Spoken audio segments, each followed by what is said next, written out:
My name is Anna. For 18 years I have been the ghost of the Silvermoon Pack, an Omega, yes, the lowest rank, destined for quiet service and silent obedience, but my place was even lower than that. I wasn't just weak, I was different.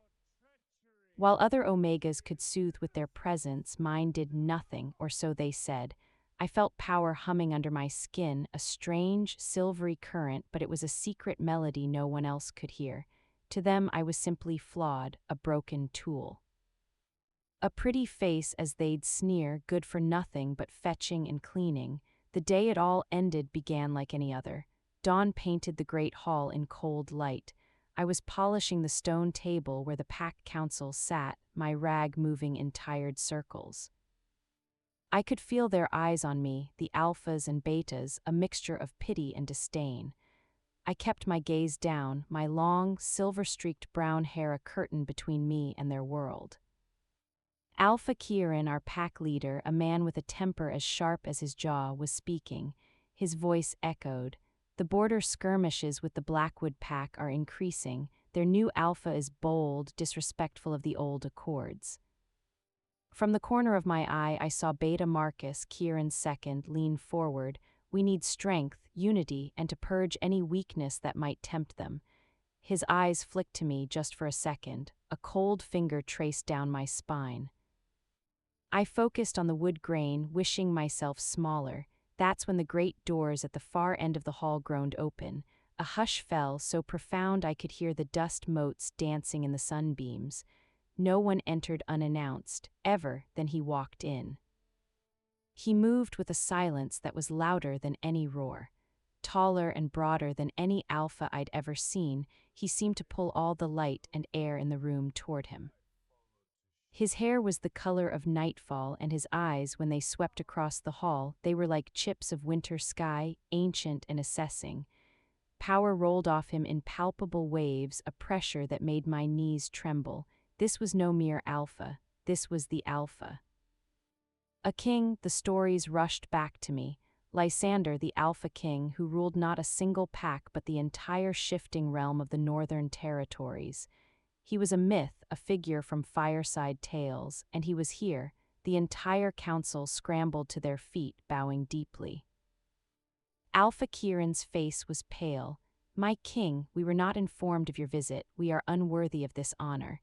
Lysander's voice was low, a rumble that vibrated in my very bones. "I do not announce my travels, Kieran, I observe." Those icy eyes continued their scan, missing nothing. They passed over the opulent tapestries, the polished weapons on the wall, the trembling betas. And then, for a heartbeat that stretched into eternity, they landed on me. I froze, the rag clutched in my whitened knuckles. I was a stain on the floor, an omega out of place. I expected disgust, a command to remove the eyesore, but his gaze didn't waver. There was no contempt there, it was curiosity. A piercing, intelligent scrutiny that saw past my worn clothes and submissive posture. It felt like he was looking at the humming secret beneath my skin, then as quickly as it came, his attention shifted back to Kieran. "Your borders are weak, your sentries are complacent. I have walked your perimeter for 2 nights. The Blackwood scents are deep in your territory." The accusation hung in the air. Kieran sputtered, "My king, we are vigilant. We have had internal distractions, resources spent on maintaining purity of strength." Beta Marcus seized the moment. He stepped forward, pointing a dramatic finger straight at me. "She is the distraction, this Omega Anna.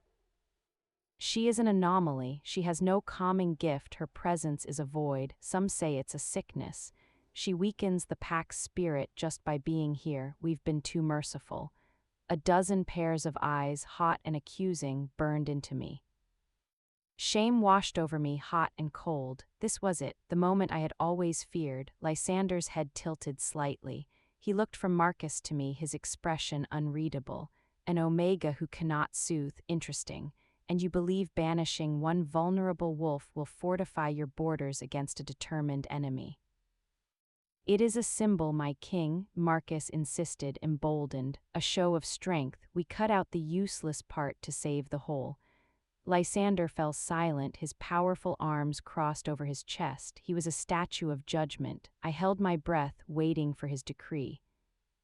Would he agree? The word of the Alpha King was absolute law. Finally he spoke, his voice devoid of emotion. A pack's strength is its own to prove, its justice is its own to meet. I am here to witness, not to interfere. It wasn't support.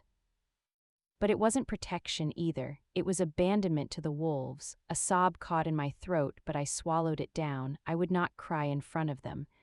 Alpha King, seeing the king's neutrality as permission, drew himself up. His voice boomed with false righteousness.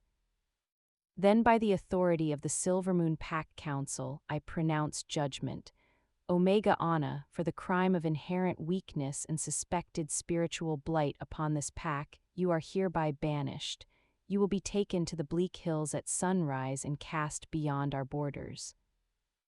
You are forbidden to return on pain of death.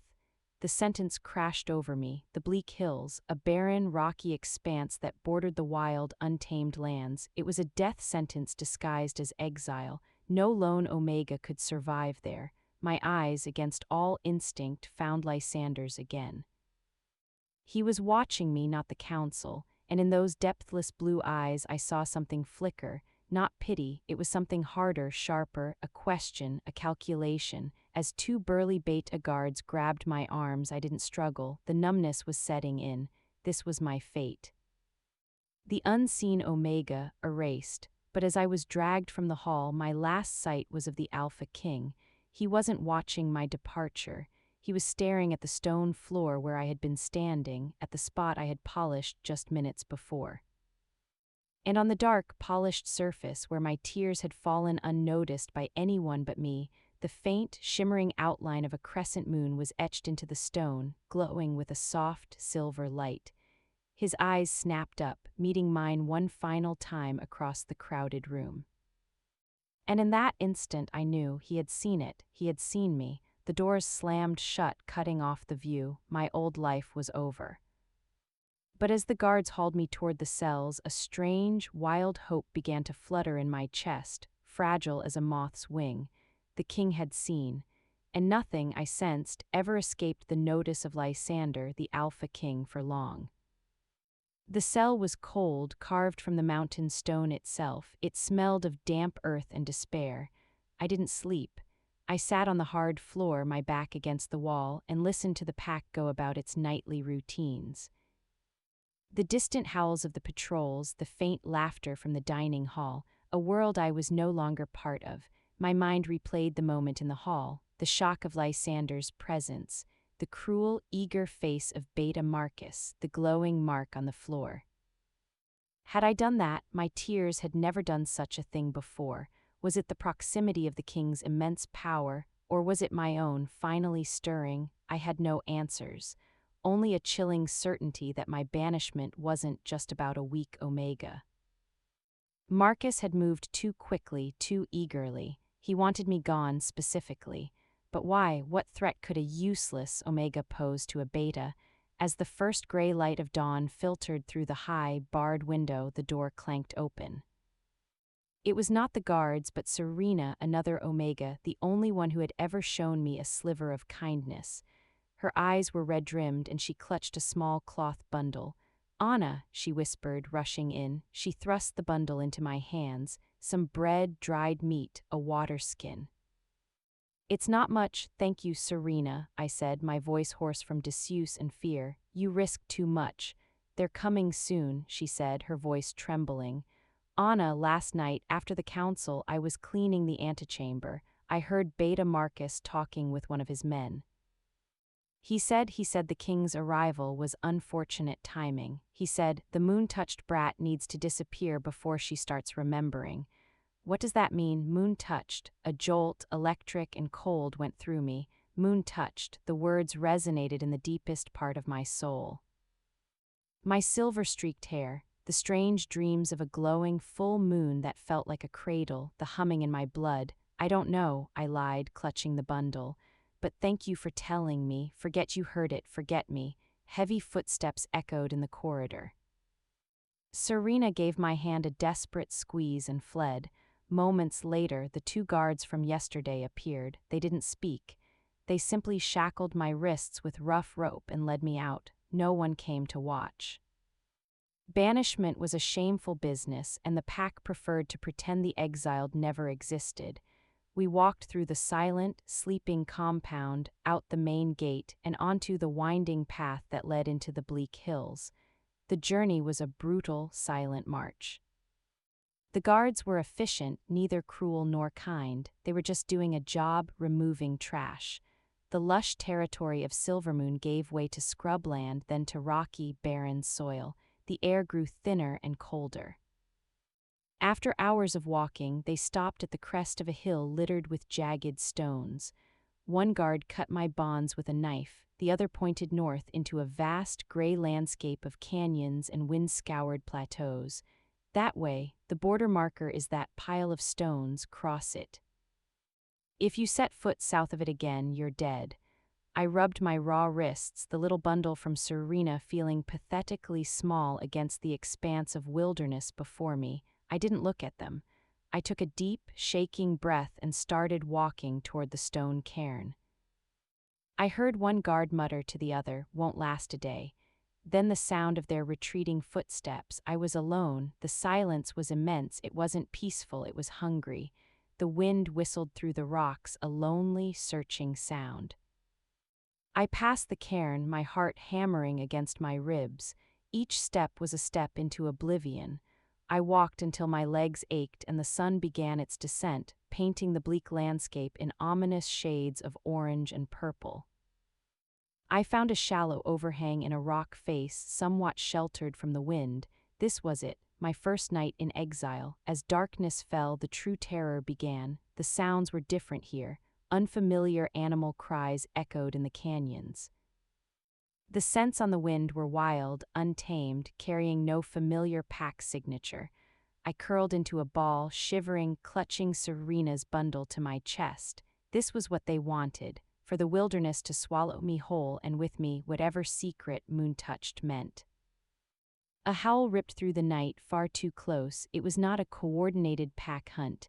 It was the raw, solo cry of a rogue wolf, perhaps, or something worse. My breath hitched. I was defenseless, prey. I heard the soft crunch of gravel.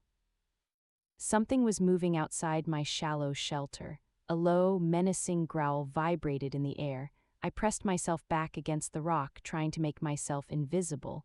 A shadow blocked out the faint starlight at the overhang's entrance. Terror, pure and sharp, lanced through me. This was the end. Not with dignity, but as a meal for a wild creature. Then a new scent cut through the cold air, not the musky, feral smell of the beast outside. This was clean, like snow and pine, and immense, quiet power. It was a scent I had inhaled only once in the great hall. The growl outside cut off abruptly, replaced by a terrified whimper. The shadow vanished, and I heard the frantic scrabbling of paws on stone, fleeing. Slow, deliberate footsteps approached. A tall, broad-shouldered silhouette appeared at the entrance, framed by the night sky. He didn't enter, he simply stood there. Lysander. He said nothing for a long moment. I could only stare, my mind refusing to process his presence here in the middle of nowhere. Finally, his voice broke the silence, softer than it had been in the hall, but no less potent. "A pack that exiles its most vulnerable," he said, almost to himself, "is a pack already rotting from the inside." He stepped closer, just inside the overhang. He wasn't looking at me with pity. He was looking at me like I was a puzzle he had just found a crucial piece to. "They called you useless, Anna," he said, my name sounding unfamiliar and weighty on his tongue. "But the stone in the hall tells a different story. Your tears, they awakened an ancient sigil, one that has not been seen in these lands since the last Moonborn Omega died nearly 2 decades ago. Moonborn." The word landed in my soul like a key turning in a lock. Memories, not my own, surged, flashes of a woman with hair like liquid moonlight, laughing under a full moon. Lysander knelt, bringing himself to my eye level. In the dark, his eyes seemed to glow with their own pale light. "Your banishment was not an act of strength, it was an act of fear. someone fears what you are. And now, he said, his gaze holding mine with an intensity that felt like a vow, I need to know what that is. Will you let me help you survive this, not as a king, but as a guide? The choice was an illusion, I had none. But the way he presented it as a question sparked a tiny flame of defiance in my frozen heart. He had followed me. The Alpha King had followed a banished Omega into exile. I found my voice a ragged whisper. Why would you do this? A shadow of something, grief, determination, crossed his features. Because the Moonborn were the heart of our world, their loss made us all poorer, colder. And because the man who I suspect engineered your exile, Beta Marcus, is the same man whose scent was all over the deepest Blackwood incursions into Silvermoon land. Your banishment and the threat to my kingdom are intertwined. Your legacy, Anna, is the key to uncovering a betrayal that threatens us all. He offered me his hand. It was not a royal gesture. It was the offer of a lifeline thrown across a chasm of lies and danger. Trembling, I reached out and placed my hand in his. His grip was warm, solid, and utterly sure. Then guide me, I said, and so, under a cold moon in the bleak hills, the exiled Omega and the following king began a journey that would change everything. Our first step was not back toward safety, but deeper into the unknown wilds, toward the forgotten truths hidden in my blood. For 3 days, Lysander led me through the bleak hills. He moved with an effortless grace, a shadow among the rocks, while I stumbled, my soft Omega legs unaccustomed to such terrain. He never complained, never hurried me. He simply adjusted his pace, a silent, patient presence. He hunted a rabbit one evening, a grouse the next, and cooked the meat over small, efficient fires. He offered me the choicest portions without a word. It was a kindness I hadn't expected from a king. We spoke little at first. The immensity of his presence and the shock of my situation created a chasm of silence between us. But on the third night, as we sheltered in a narrow canyon, the questions I'd been swallowing finally broke free. You said Moonborn, I began, my voice small against the howling wind above the canyon walls. What does it mean, truly? Lysander poked the fire with a stick, sending up a shower of sparks. The Moonborn were not just Omegas, he said, his gaze distant, seeing into the past. They were a rare, sacred bloodline. Their connection to the lunar cycle was profound. They didn't just soothe frayed tempers, they could heal spiritual sickness, strengthen the bond between a pack and its territory, and communicate with the very essence of the land. They were the keepers of balance. The heart, as I said, and the last one died, I prompted, my heart aching for a woman I'd never known. She was murdered, Lysander said, his voice turning grim, nearly 18 years ago, in the chaos of a border war with the Blackwood pack. She was targeted.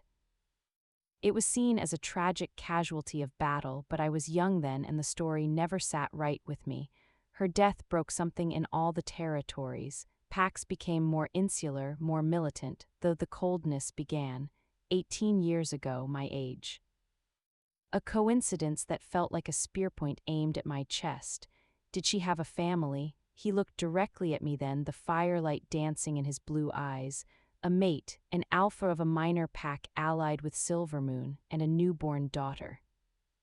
The child vanished the night her mother died. Presumed dead or taken, the father died of grief not long after.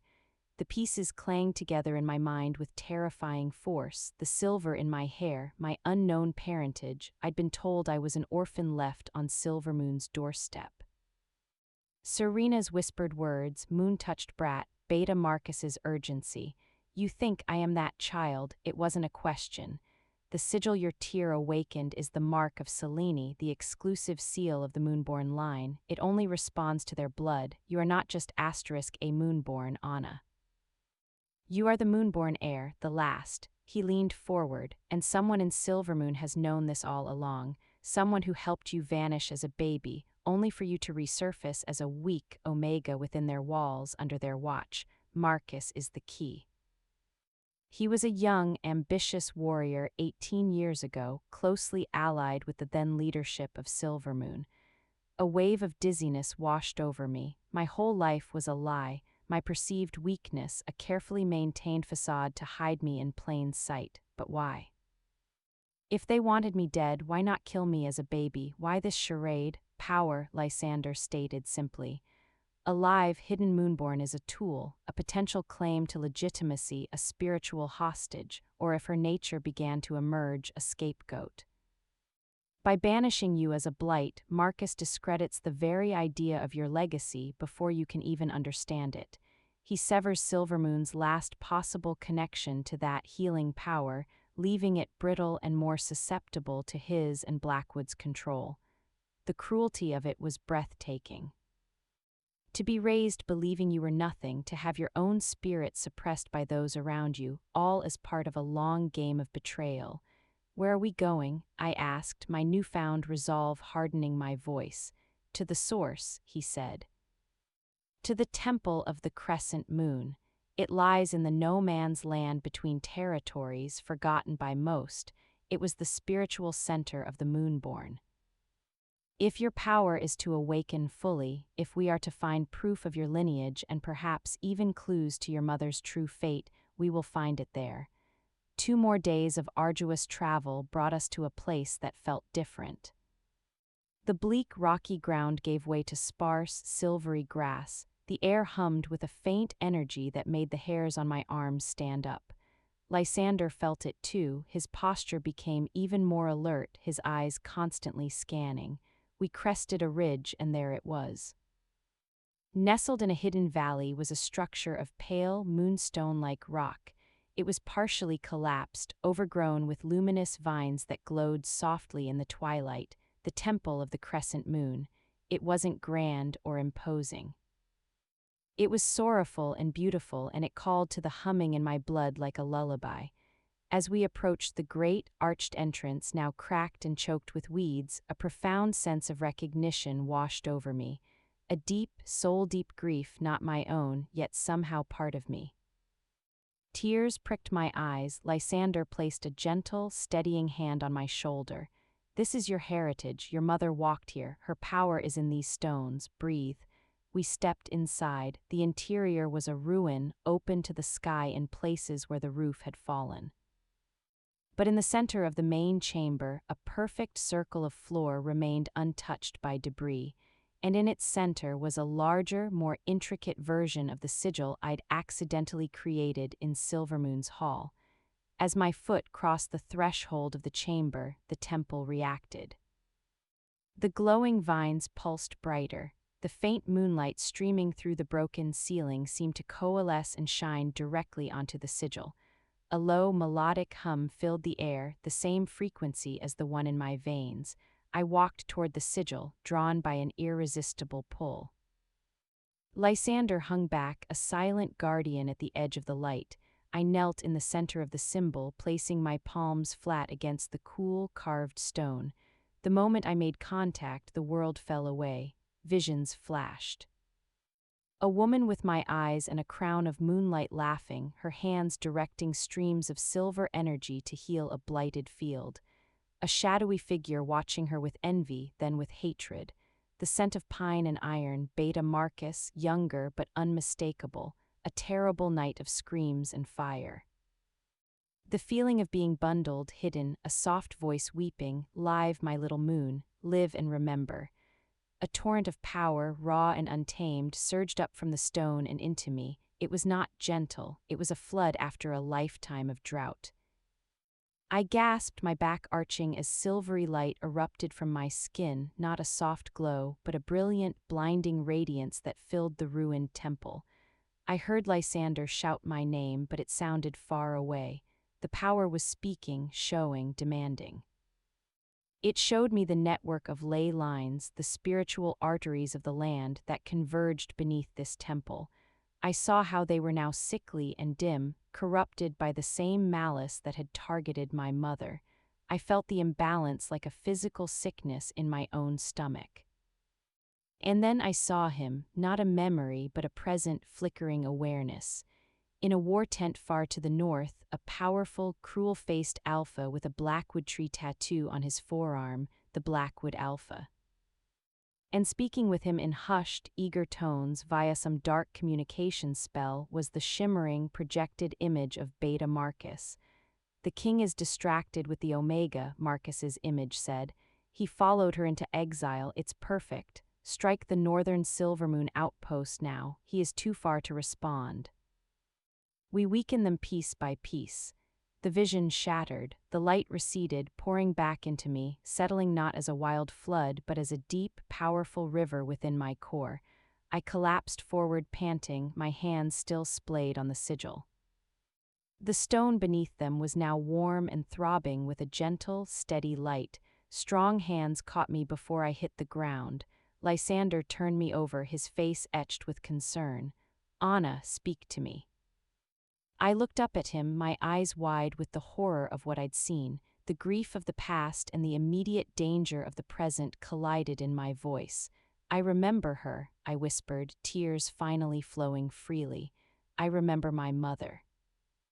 I clutched his arm, the urgency cutting through my sorrow. "And Lysander, Marcus is communicating with Blackwood right now. They're attacking the northern outpost. This is their move. We're not just uncovering the past, we're in the middle of their war." The warmth of the temple's sigil faded from my palms, but the new power inside me remained, a settled, potent thrum where once there was only a faint hum.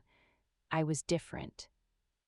I could feel the air currents, sense the life force of the small creatures hiding in the ruins, even trace the faint, sickly pulse of the distant ley lines. The world had sharpened, become a tapestry of interconnected energy. Lysander helped me to my feet, his grip firm but careful, as if I were made of the same moonstone as the temple. His eyes searched mine, seeing not the broken Omega from Silvermoon's hall, but someone transformed.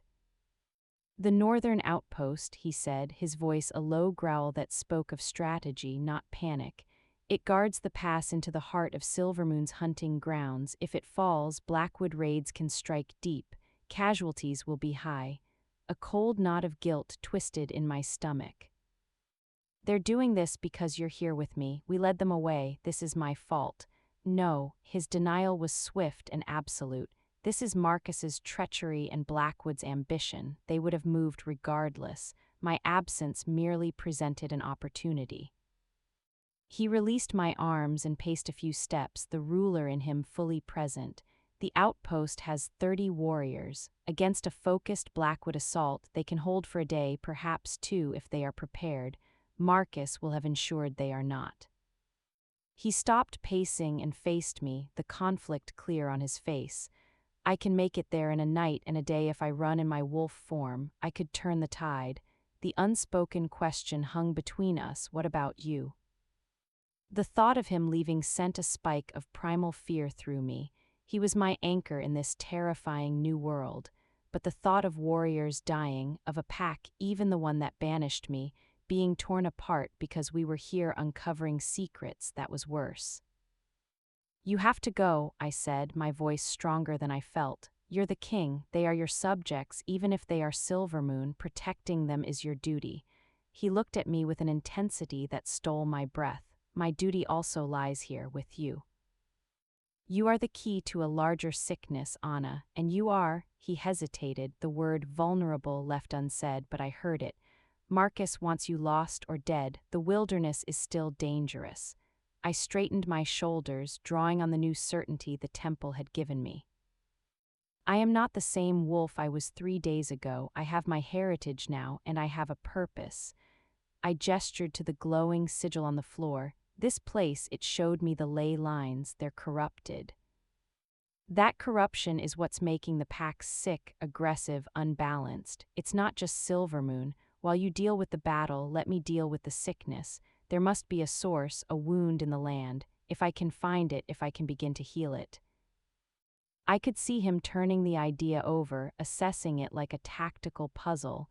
Sending his army to fight a symptom while the disease festered was poor strategy. This was a chance to strike at the root. "It is a wise plan," he conceded, a flicker of pride in his eyes.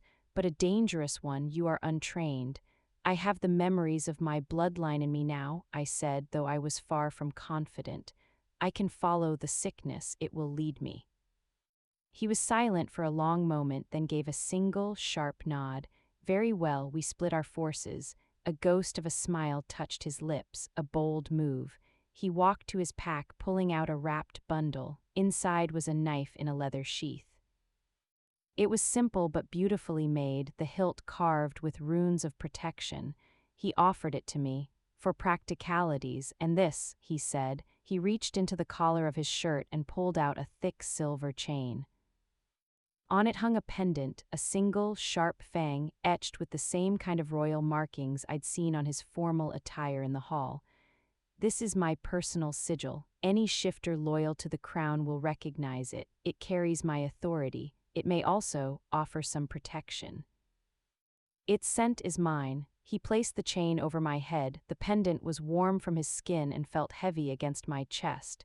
His scent, snow, pine, king, wrapped around me, a tangible piece of his presence. Do not seek confrontation, he ordered, his tone leaving no room for argument. Follow the sickness, observe, learn. Your task is discovery, not battle. I will deal with the outpost, then I will find you. Wherever you are, I will find you. The promise in his words was a solid thing, a foundation. How will you know where I am?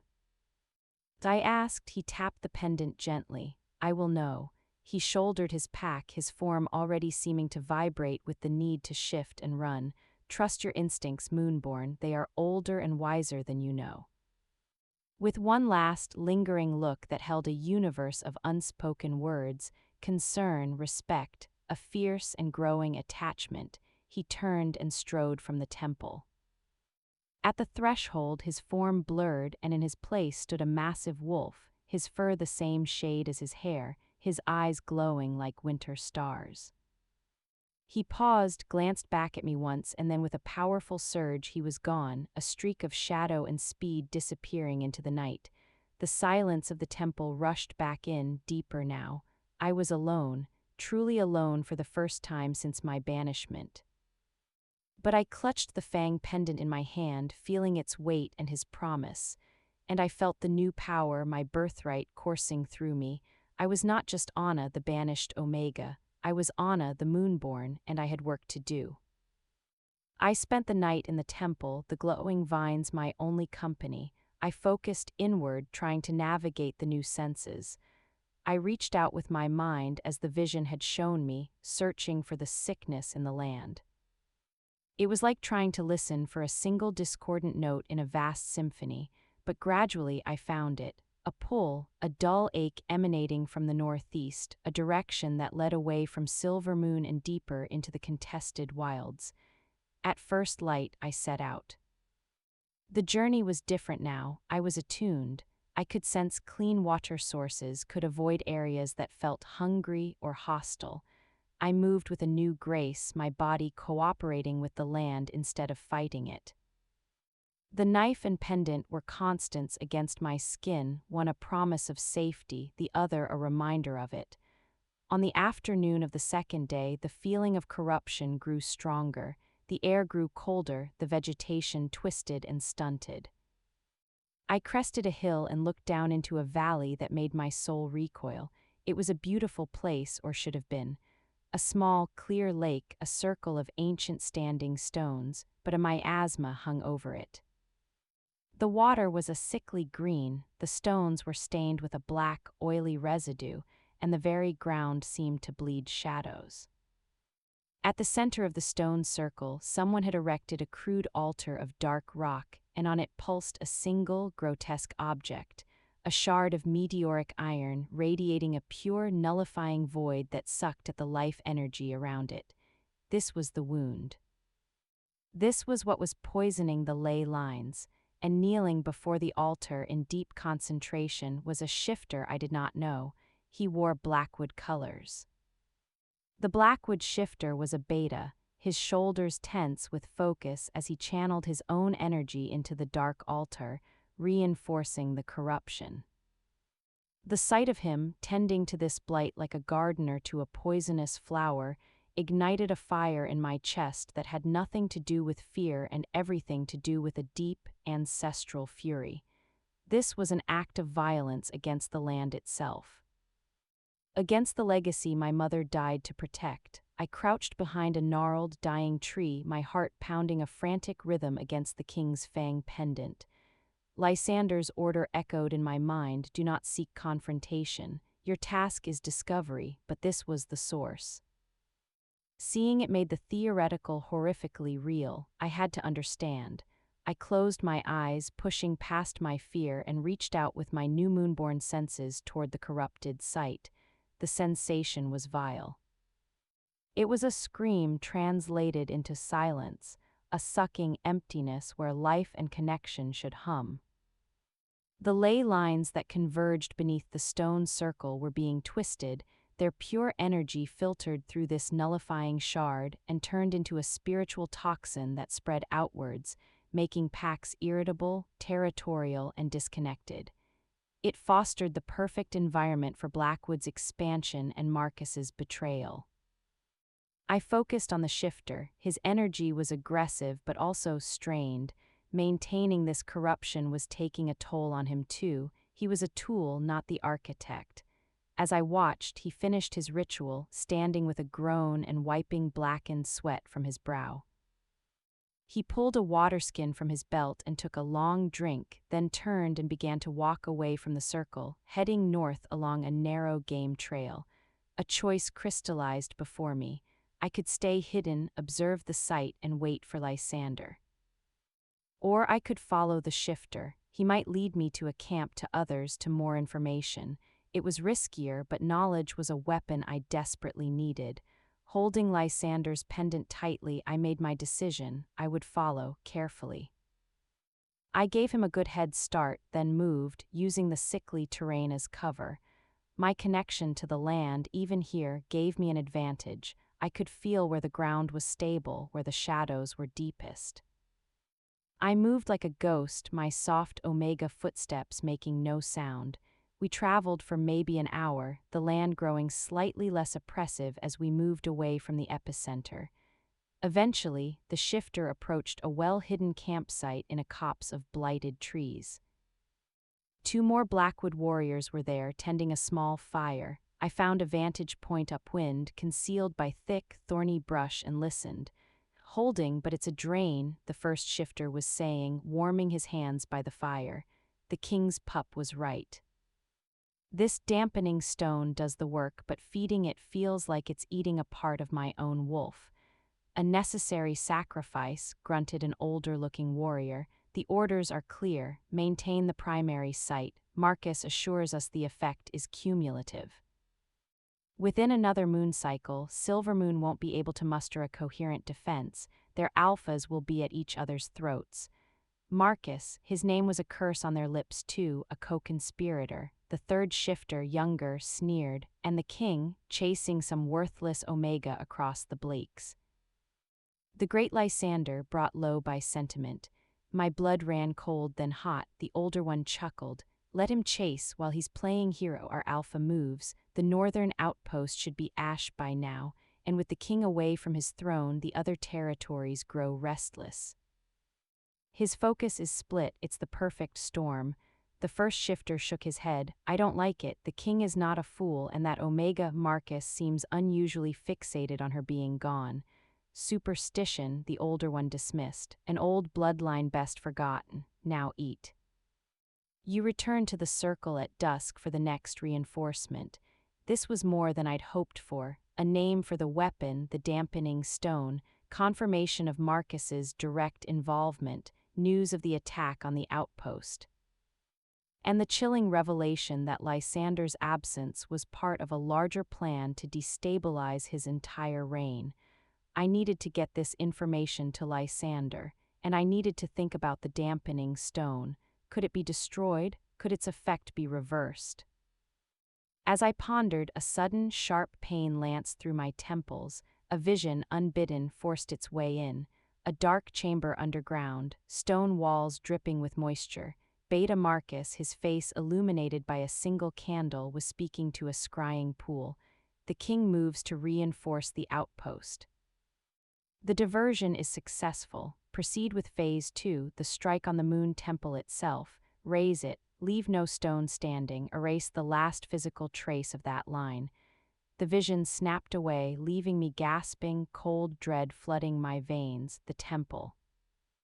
They weren't just poisoning the land, they were going to destroy my history, my mother's memory, the place where my power had awakened. Lysander was racing toward a battle. The temple, my sanctuary, was the next target, and I was alone in the wilds between them. The camp below began to break up. The first shifter prepared to head back to the cursed circle. The others would likely move to join the main Blackwood forces. I had to move, now, but which way? Warn Lysander at the outpost. Try to intercept the forces heading for the temple, or attempt something reckless and desperate here at the source of the sickness. The king's fang felt heavy against my skin. Trust your instincts, he had said. My instincts, the new old ones singing in my moonborn blood, were not screaming for battle or for flight. They were whispering of connection, of balance, of healing. I looked back toward the direction of the poisoned valley. The dampening stone was a wound, and I was a healer. Lysander was a warrior king. He would handle the battle. The temple was stone and memory. It could be rebuilt if lost. But this wound in the land, it was spreading its poison every moment. This was the true fight. This was where a Moonborn was needed. With a final, steadying breath, I turned my back on the Blackwood camp and began to retrace my steps toward the corrupted stone circle. The sun was beginning its descent. The shifter would be returning at dusk to reinforce the corruption. I had until dusk to figure out how to heal a poisoned well of magic with no training and only the whispers of a bloodline I'd just met for guidance. The weight of my legacy had never felt so heavy or so clear.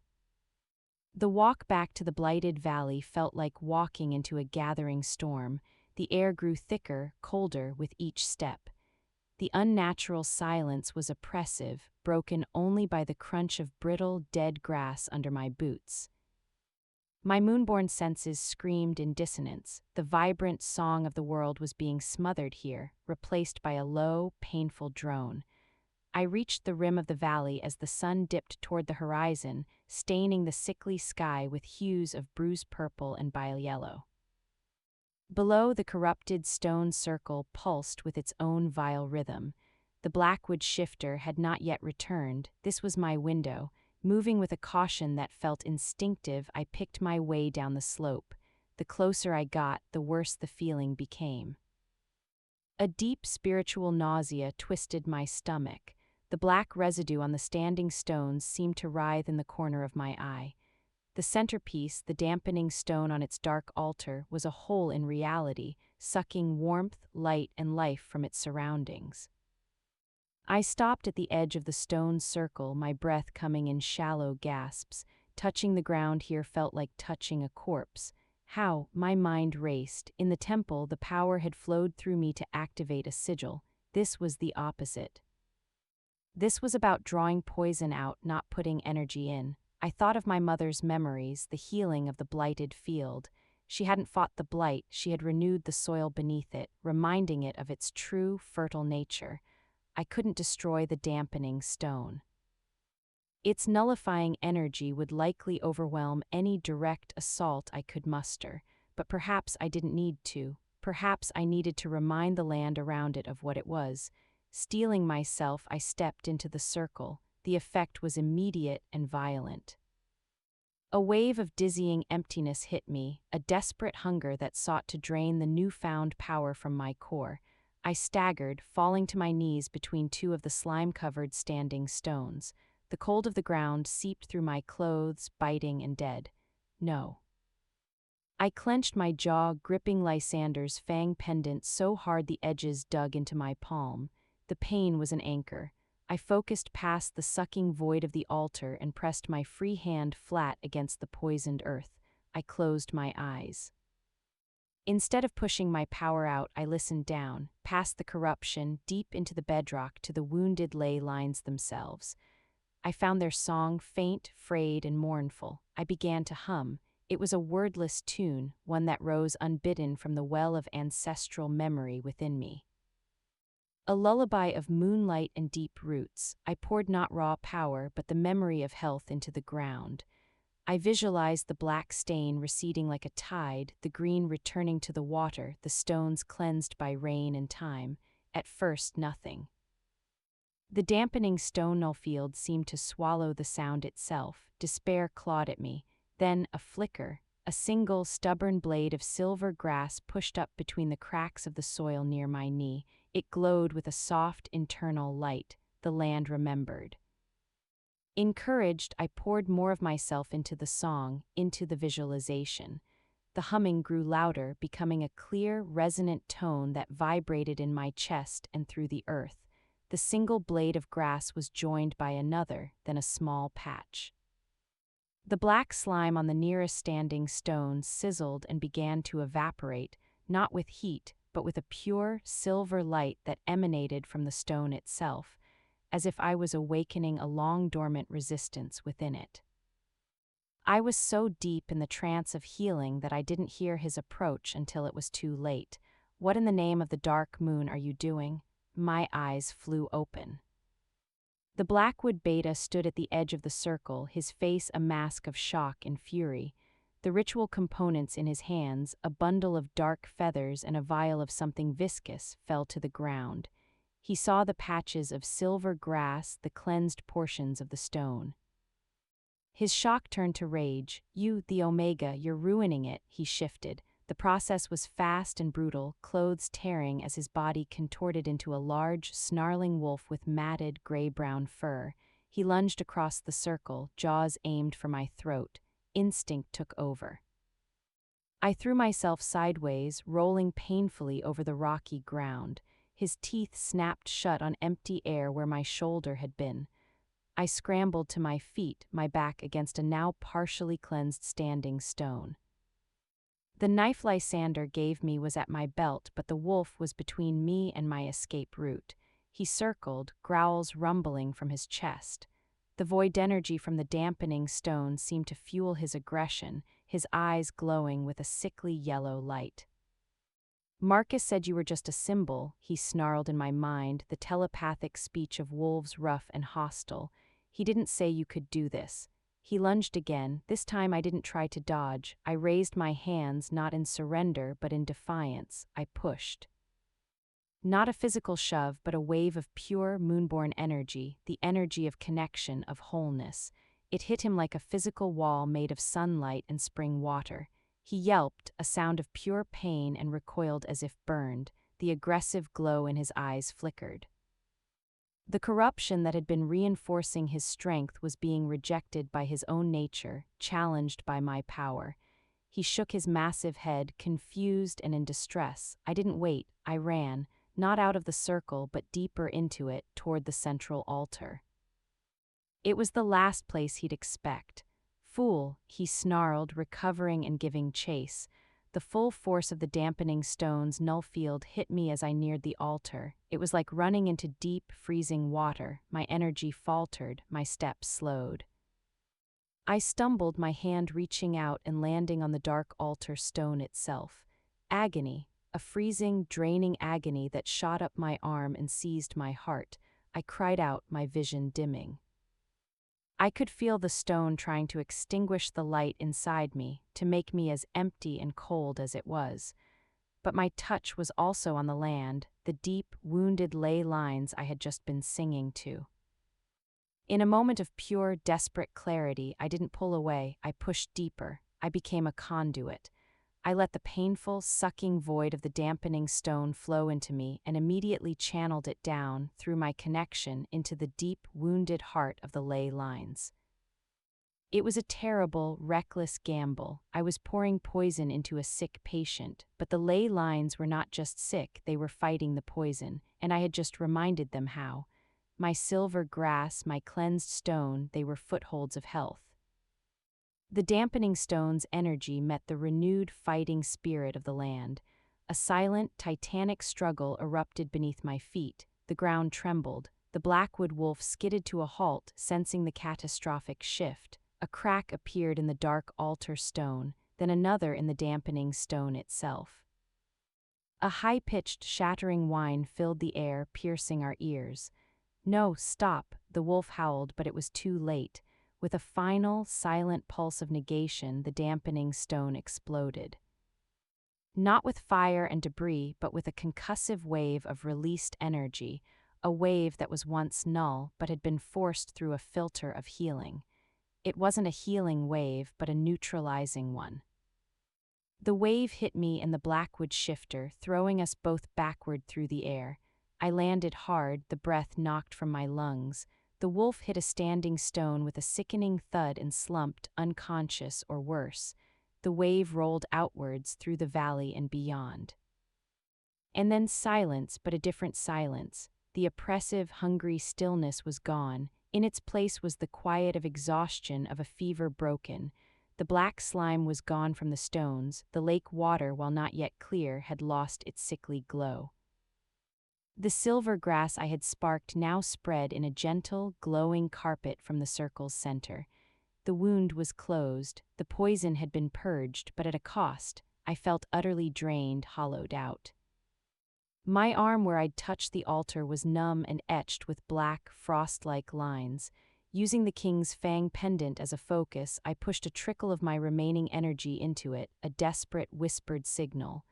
"I am here, I am hurt." Then darkness crept in at the edges of my vision. The last thing I saw was the first true, twinkling star appearing in the now clean sky above the valley before oblivion claimed me. Consciousness returned in fragments, the smell of wood smoke and pine, the feel of soft fur beneath me. A deep rhythmic sound that resolved into a steady, powerful heartbeat, and warmth, so much warmth at my back, sheltering me from a chill breeze. I tried to move, and a bolt of pain shot through my right arm, bringing a gasp to my lips. "Be still." The voice was low, familiar, and thick with an emotion I couldn't name. "Lysander." I blinked my eyes open. I was in a small, sheltered cave. A fire crackled at the entrance. I was lying on a bed of piled furs, and I was curled against the massive, warm body of his wolf form. He was wrapped around me, his head resting near mine, his winter-blue eyes watching me with an intensity that was almost frightening. "You're alive," he said, the words a rough whisper in my mind. "The stone," I croaked, my throat dry, "the dampening stone is dust, and the valley is healing." I felt the shockwave from leagues away. He shifted then, his form blurring and reshaping until he knelt beside me in his human form, one hand automatically going to a water skin. He helped me sip, his other hand gently supporting my head. His touch was infinitely careful. "What did you do, Anna?" I told him, my voice gaining strength as I recounted the confrontation, the desperate gamble. When I described channeling the stone's poison into the ley lines, his face went pale.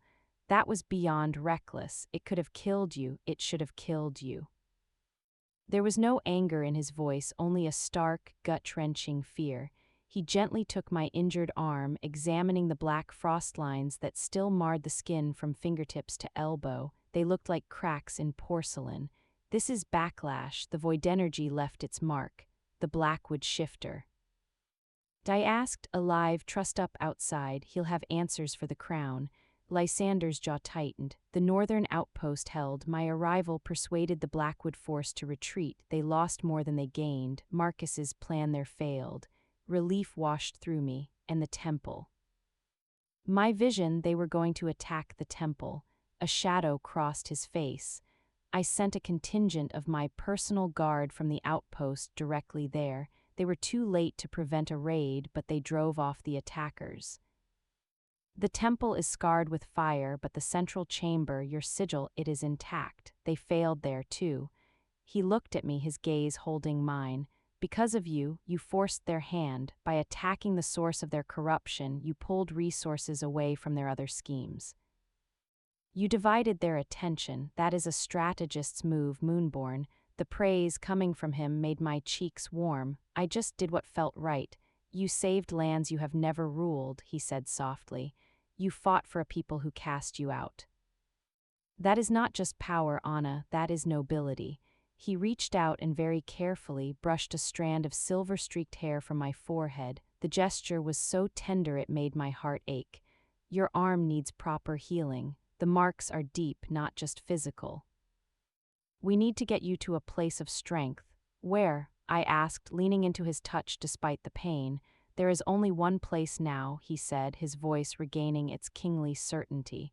Silvermoon, the heart of the sickness is there in the traitor. And the proof we need is there. It is time to finish this. But first, he produced a small clay jar from his pack. This is salve made from moon-blessed silverweed. It will ease the pain and slow the spread of the marks until we can find a true cure.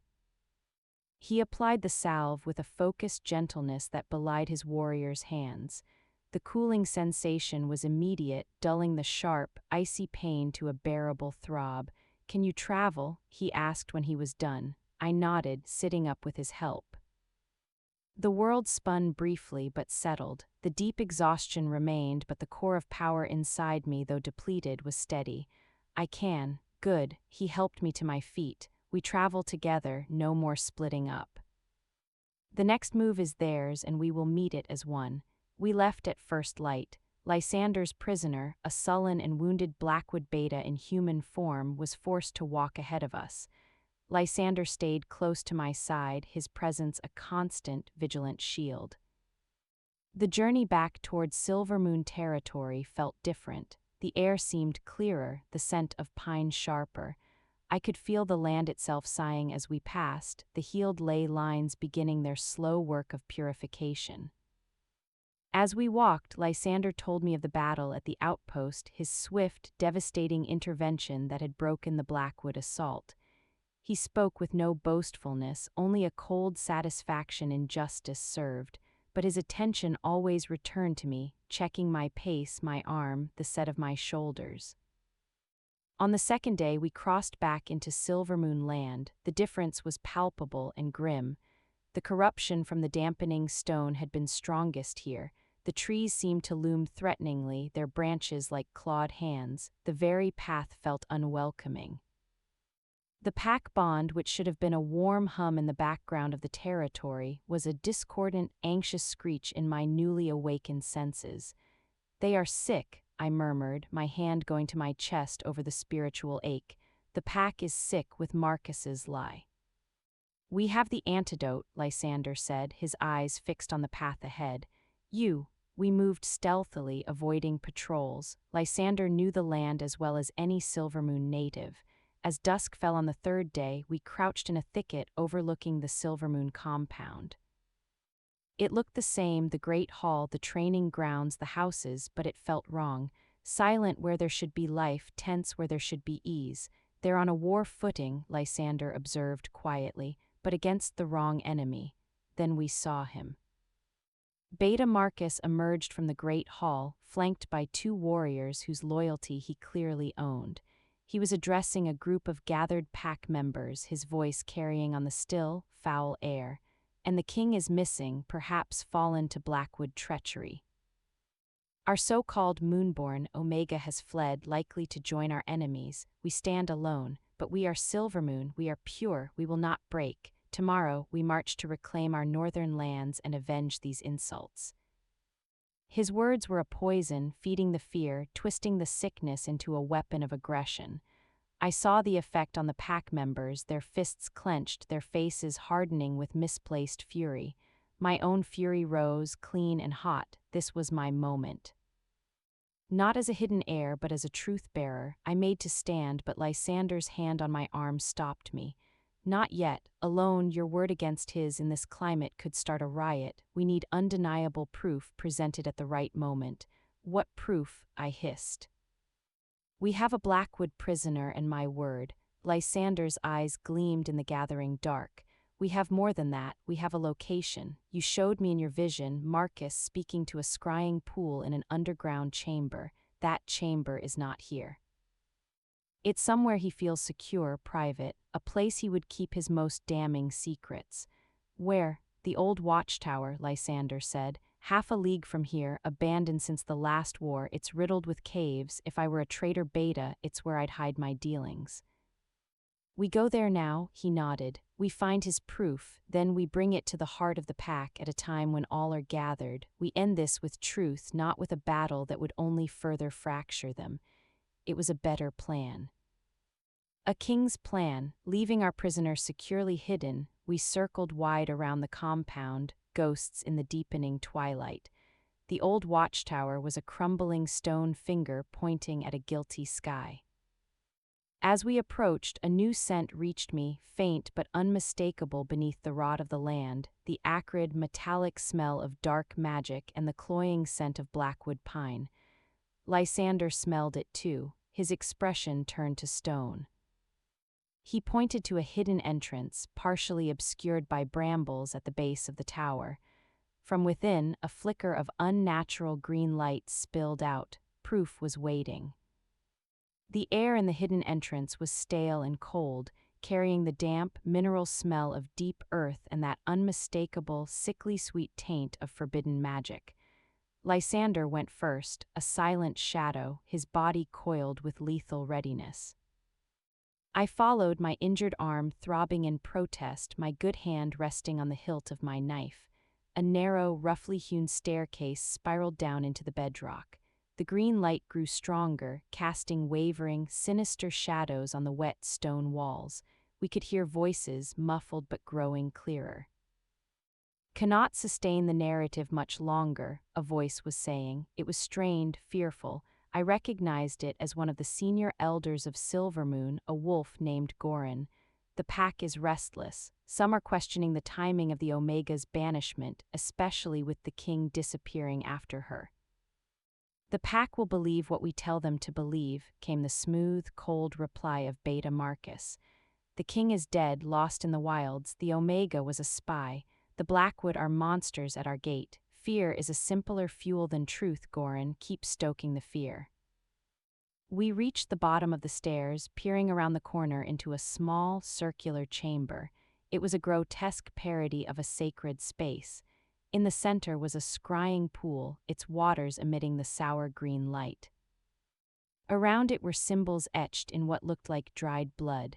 Shelves held dark, twisted artifacts, a Blackwood warrior's braid, a lock of silver hair that made my heart clench, my mother's, vials of murky liquids. Marcus stood over the pool, his face illuminated from below, looking gaunt and fanatical. Elder Gorin wrung his hands nearby, and a third figure stood in the shadows, a hulking silhouette I felt more than saw. "And the dampening stone?" Gorin asked nervously. "A setback," Marcus snapped, his composure cracking for a moment. "The site went silent 2 nights ago." The connection was severed, I felt it. That creature did something, but it doesn't matter. The poison is already in Silvermoon's veins. The final phase begins at the full moon gathering tomorrow. When the pack is at its peak of anxiety, we reveal the ultimate betrayal, that Alpha King was secretly in league with the Omega and the dead king to sell us out to Blackwood. The shock, the rage, it will be the spark. I challenge King, defeat him in the chaos, and claim the Alpha position. With Silvermoon under my control and our treaty with Blackwood, we become the dominant power in the region. The king's empty throne will be next. The audacity of the plot was breathtaking. He wasn't just betraying his pack, he was planning to murder its soul and frame its rightful leader. "And the king, if he returns," Gorin whispered, terrified. The shadowed third figure spoke, his voice a gravelly rumble that spoke of brute strength and cruelty. "Let him return. To a pack in civil war led by my ally, he will walk into a trap of his own making. The era of the old kings is over." I knew that voice, it was the Blackwood Alpha. He was here, in Silvermoon territory. Lysander's hand tightened on my shoulder, a signal. We had heard enough. This was the proof, the traitor and the enemy conspiring together. But as we began to retreat, my foot dislodged a small pebble. It clattered down 1 step. The conversation in the chamber ceased. What was that? Marcus hissed. Lysander didn't hesitate. "Run," he breathed into my ear and shoved me gently back up the stairs. "To the compound, now I'll hold them." "No, I won't leave you," I whispered back fiercely. "You must, you are the proof, you are the witness, Gio." The sound of rushing feet came from the chamber. I made the hardest choice of my life. I turned and fled up the dark staircase as behind me I heard the roar of a wolf, Lysander's roar, followed by the snarls of others and the clash of bodies. Tears of rage and fear blurred my vision as I burst out into the clean night air. I didn't stop. I ran toward the Silvermoon compound as I had never run before, my lungs burning, my arms screaming. I had to get to the pack. I had to tell them.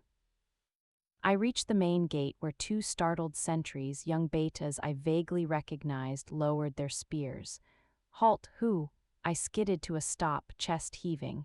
I raised my head, letting the moonlight fall on my face, on my silver-streaked hair. I pulled the king's fang pendant from under my shirt, holding it high. It caught the moonlight, the royal etchings gleaming. "I am Anna, daughter of the Moonborn," I shouted, my voice ringing with a power and authority that was not my own, but my birthright. I bear the sigil of Alpha King Lysander. Beta Marcus is a traitor in league with Blackwood. He is in the old watchtower now with the Blackwood Alpha himself, plotting the downfall of this pack. The king is fighting them as I speak. Sound the alarm, rally the pack. The sentries stared, their eyes wide with confusion, shifting from my face to the glowing pendant to the black-marked arm I held aloft. The truth of my words, the power in my voice, the king's symbol, it crashed through their conditioning. One of them, his face pale, turned and slammed his hand against the great bronze alarm bell hanging by the gate. The deep, resonant bong shattered the tense silence of the compound. Once, twice, a third time the signal for ultimate peril. Lights flared in windows, doors flew open. Wolves poured into the central yard, shifting mid-stride, confusion and battle readiness on their faces. Alpha Kieran emerged from the great hall, his face drawn. "What is the meaning of this?" Who sounded? His eyes landed on me. He froze. "You." I strode forward into the center of the gathering pack, hundreds of eyes now on me. I held the pendant high so all could see. "Your beta is a traitor," I cried, my voice carrying. "He poisoned your land to make you weak and angry. He conspired with Blackwood to attack your outpost. He planned to frame Alpha Kieran and seize power tonight, and right now, your king fights him and the Blackwood Alpha in the caves beneath the old watchtower to protect you all." A tumult of shouts, denials, and cries of shock erupted. "Lies," shouted a voice, Elder Goran, pushing his way through the crowd, his face a mask of desperate guilt. "The banished Omega returns with fantastical tales. She seeks to divide us on the eve of battle." The pack swayed, torn between ingrained authority and the shocking, undeniable conviction in my presence. Then a new sound cut through the chaos. A howl, not from within the walls, but from the direction of the watchtower.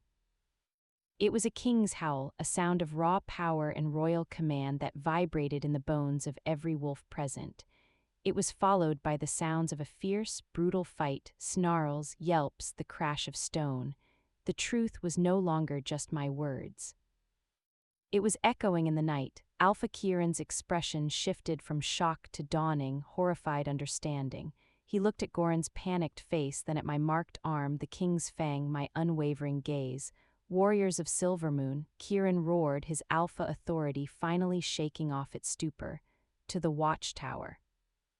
For your king and for your pack." As the tide of warriors began to surge toward the gates, I didn't join them. I turned and ran toward the great hall. There was one more thing I had to do. The pack was sick, and the cure wasn't just defeating Marcus. It was remembering who they were, and I knew finally how to show them. The great hall was empty, echoing with the distant sounds of the alarm bell and the fading clamor of the warriors rushing to the watchtower. The stone table, the polished floor, the high windows, it all felt like a scene from a past life. My past life, but the air still thrummed with the pack's collective anxiety, a spiritual fever I could feel on my skin. I walked to the exact spot where I had knelt as a servant, where my tear had fallen and awakened the Moonborn sigil for Lysander to see. I placed my hands, one marked by darkness, one pure, flat against the cool stone. I closed my eyes, shutting out the world. This was not about brute force, as in the valley. This was about revelation, about healing a sickness of the spirit, a sickness of belief. I reached down, past the foundations of the hall, into the territory of Silvermoon itself. I felt the lingering corruption, the tendrils of the dampening stone's poison still fouling the spiritual roots of this place. But I also felt the stronger, cleaner current now, the ley lines I had healed beginning to pulse with renewed vigor, pushing against the sickness. I focused on that clean current. I drew it up not to attack the poison but to illuminate it, to show the pack in a way they could not deny the truth of what had been done to them. I poured my will, my Moonborn essence, into the stone beneath my hands. I was not carving a new sigil, I was awakening the one that was always there, the heartmark of this pack's original covenant with the land, buried under layers of fear and forgotten lore. A soft, silver light began to emanate from my palms. It seeped into the stone, following hidden veins and ancient carvings.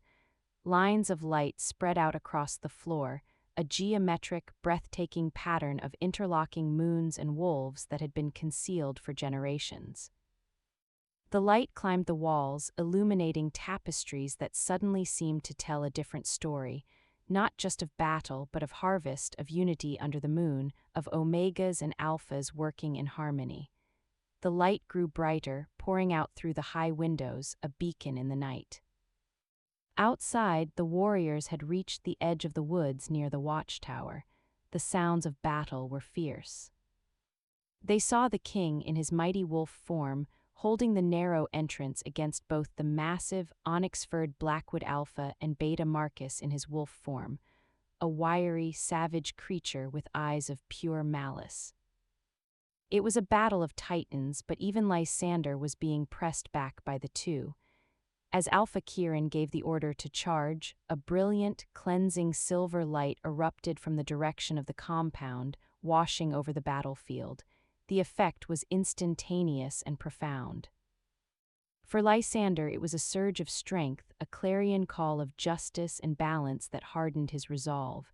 His next blow sent Marcus sprawling. For the Blackwood Alpha, it was like acid. He recoiled with a snarl of pain, the light searing his corruption-fed power. For Marcus, it was a dissolution. The light, the pure, undeniable truth of the Moonborn power he had tried to erase, hit him like a physical blow. His connection to the pack, already based on lies, snapped. His wolf form flickered, wavered, and for a second he was just a man, crouched and vulnerable, before shifting back with a screech of rage. But the most profound change was in the Silvermoon warriors. As the light washed over them, the fog of manipulated anger, the subtle spiritual sickness that had made them quick to suspect and slow to trust, simply evaporated. It was like waking from a bad dream. They saw the scene before them with shocking clarity, their king defending them, their beta fighting alongside their sworn enemy. With a unified roar of betrayal and fury, the Silvermoon pack fell upon the Blackwood forces that had been hiding in the trees, waiting for Marcus's signal. The tide of the battle turned in a heartbeat. Back in the hall, I was dimly aware of the shift, feeling it through the land. The pack's spirit was healing, knitting back together with a fierce, protective love for their true home, but the effort was draining me. The black marks on my arm burned with a cold fire, a counterpoint to the warm light I was channeling. I swayed, my strength failing. The light from the sigils began to fade. I slumped to the floor, my back against the stone table, utterly spent. The battle outside would be won or lost without me now. I had done my part. I had shown them the truth. The sounds of fighting died away, replaced by shouts of victory and the grim sounds of prisoners being secured. Then hurried footsteps approached the hall.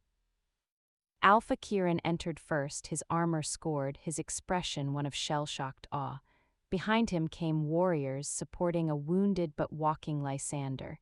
He was in human form, a deep gash on his shoulder, but his eyes found me immediately, blazing with relief and something fiercer. Between two hulking warriors, Beta Marcus was dragged in, forced to his knees. He was beaten, his treachery laid bare, his power broken. He glared at me with undiluted hatred. "You," he spat, "Moonborn witch, you ruined everything." Lysander ignored him, striding to my side. He knelt, his hand hovering over my blackened arm, his face grim. "Anna, the pack," I whispered. "The pack sees," Alpha King said, his voice thick with emotion. He looked at the fading, still visible sigils on the floor, then at me. "We have been blind, poisoned by this snake." He kicked at Marcus, who flinched. "The Blackwood Alpha is captured. His warriors are rooted. The light you showed us, it cleared our minds." Lysander helped me to my feet, supporting most of my weight. I faced the growing crowd of pack members filling the hall, warriors, elders, omegas, children. They stared at me, not with disdain, but with wonder, shame, and dawning reverence. "This omega," Lysander announced, his king's voice filling the silent hall, "whom you banished as weak, is Anna of the Moonborn, last of the sacred line. She uncovered the treason. She healed the sickness in your land at great cost to herself." He lifted my marked arm gently.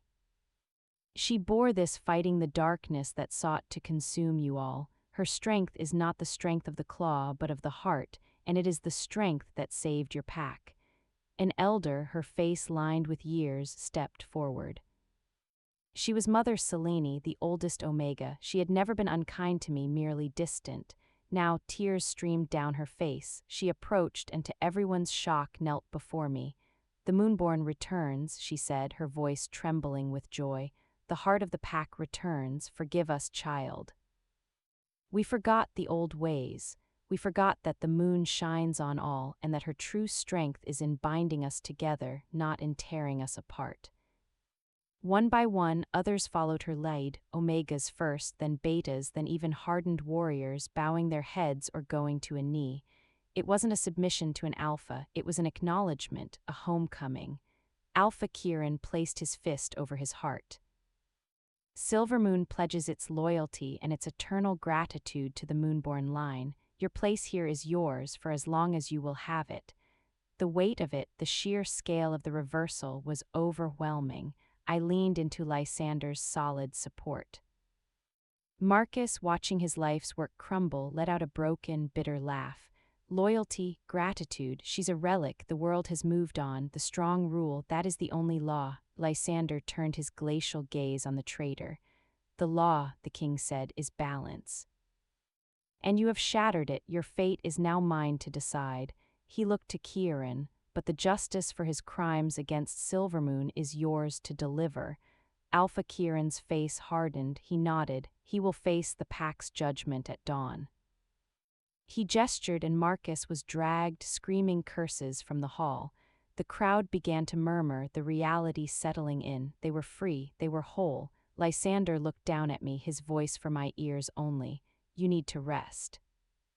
And this," he touched my cursed arm lightly, "needs to be healed. The danger is past, but your battle is not over." As he led me away, the pack parted for us, a sea of respectful, awed faces. We moved not toward the Omega quarters, but toward the Alpha's guest lodge, a place of honor. The orphan was home. The ghost had become the heart. And the king, who had followed me into exile, now walked beside me as I entered my rightful place, his presence a silent vow that the journey, in many ways, was just beginning. The guest lodge was spacious and clean, dominated by a large fireplace where a crackling fire now chased away the lingering chill of the hall. Lysander helped me settle into a deep chair by the hearth, his movements still careful, his own wounds ignored. The adrenaline of the battle and the revelation was fading, leaving in its wake a deep, trembling exhaustion and a sharp, throbbing agony in my arm. Mother Selene arrived with a basket of herbs and clean bandages, her aged hands surprisingly steady. She clucked her tongue at the sight of the black frost lines. "Void sickness," she murmured, "a poison for the spirit made manifest on the flesh. The moon salve will soothe, but it cannot cure this." Lysander's jaw tightened. "What can?" The old Omega looked from him to me, her eyes wise and sad. The cure must come from the same place as the wound, from a deep, true connection to life and light. It is a battle she must fight within, but she cannot fight it exhausted and drained. She began preparing a pungent tea from her herbs. This will bring a healing sleep. Rest is the first medicine. I drank the bitter tea under Lysander's watchful gaze. As a warmth spread through my core, dulling the pain's edge, I looked at him. Your shoulder. A scratch, he dismissed, though the gash was deep. My focus is on you. He took the seat opposite me, his presence a solid anchor in the quiet room. What you did in the hall, that was not just showing a sigil, you showed them their own souls. I showed them what was already there, I said, my words starting to slur as the herbs took effect. They just forgot how to see it. Because someone made them forget, he said, his voice low with a cold fury.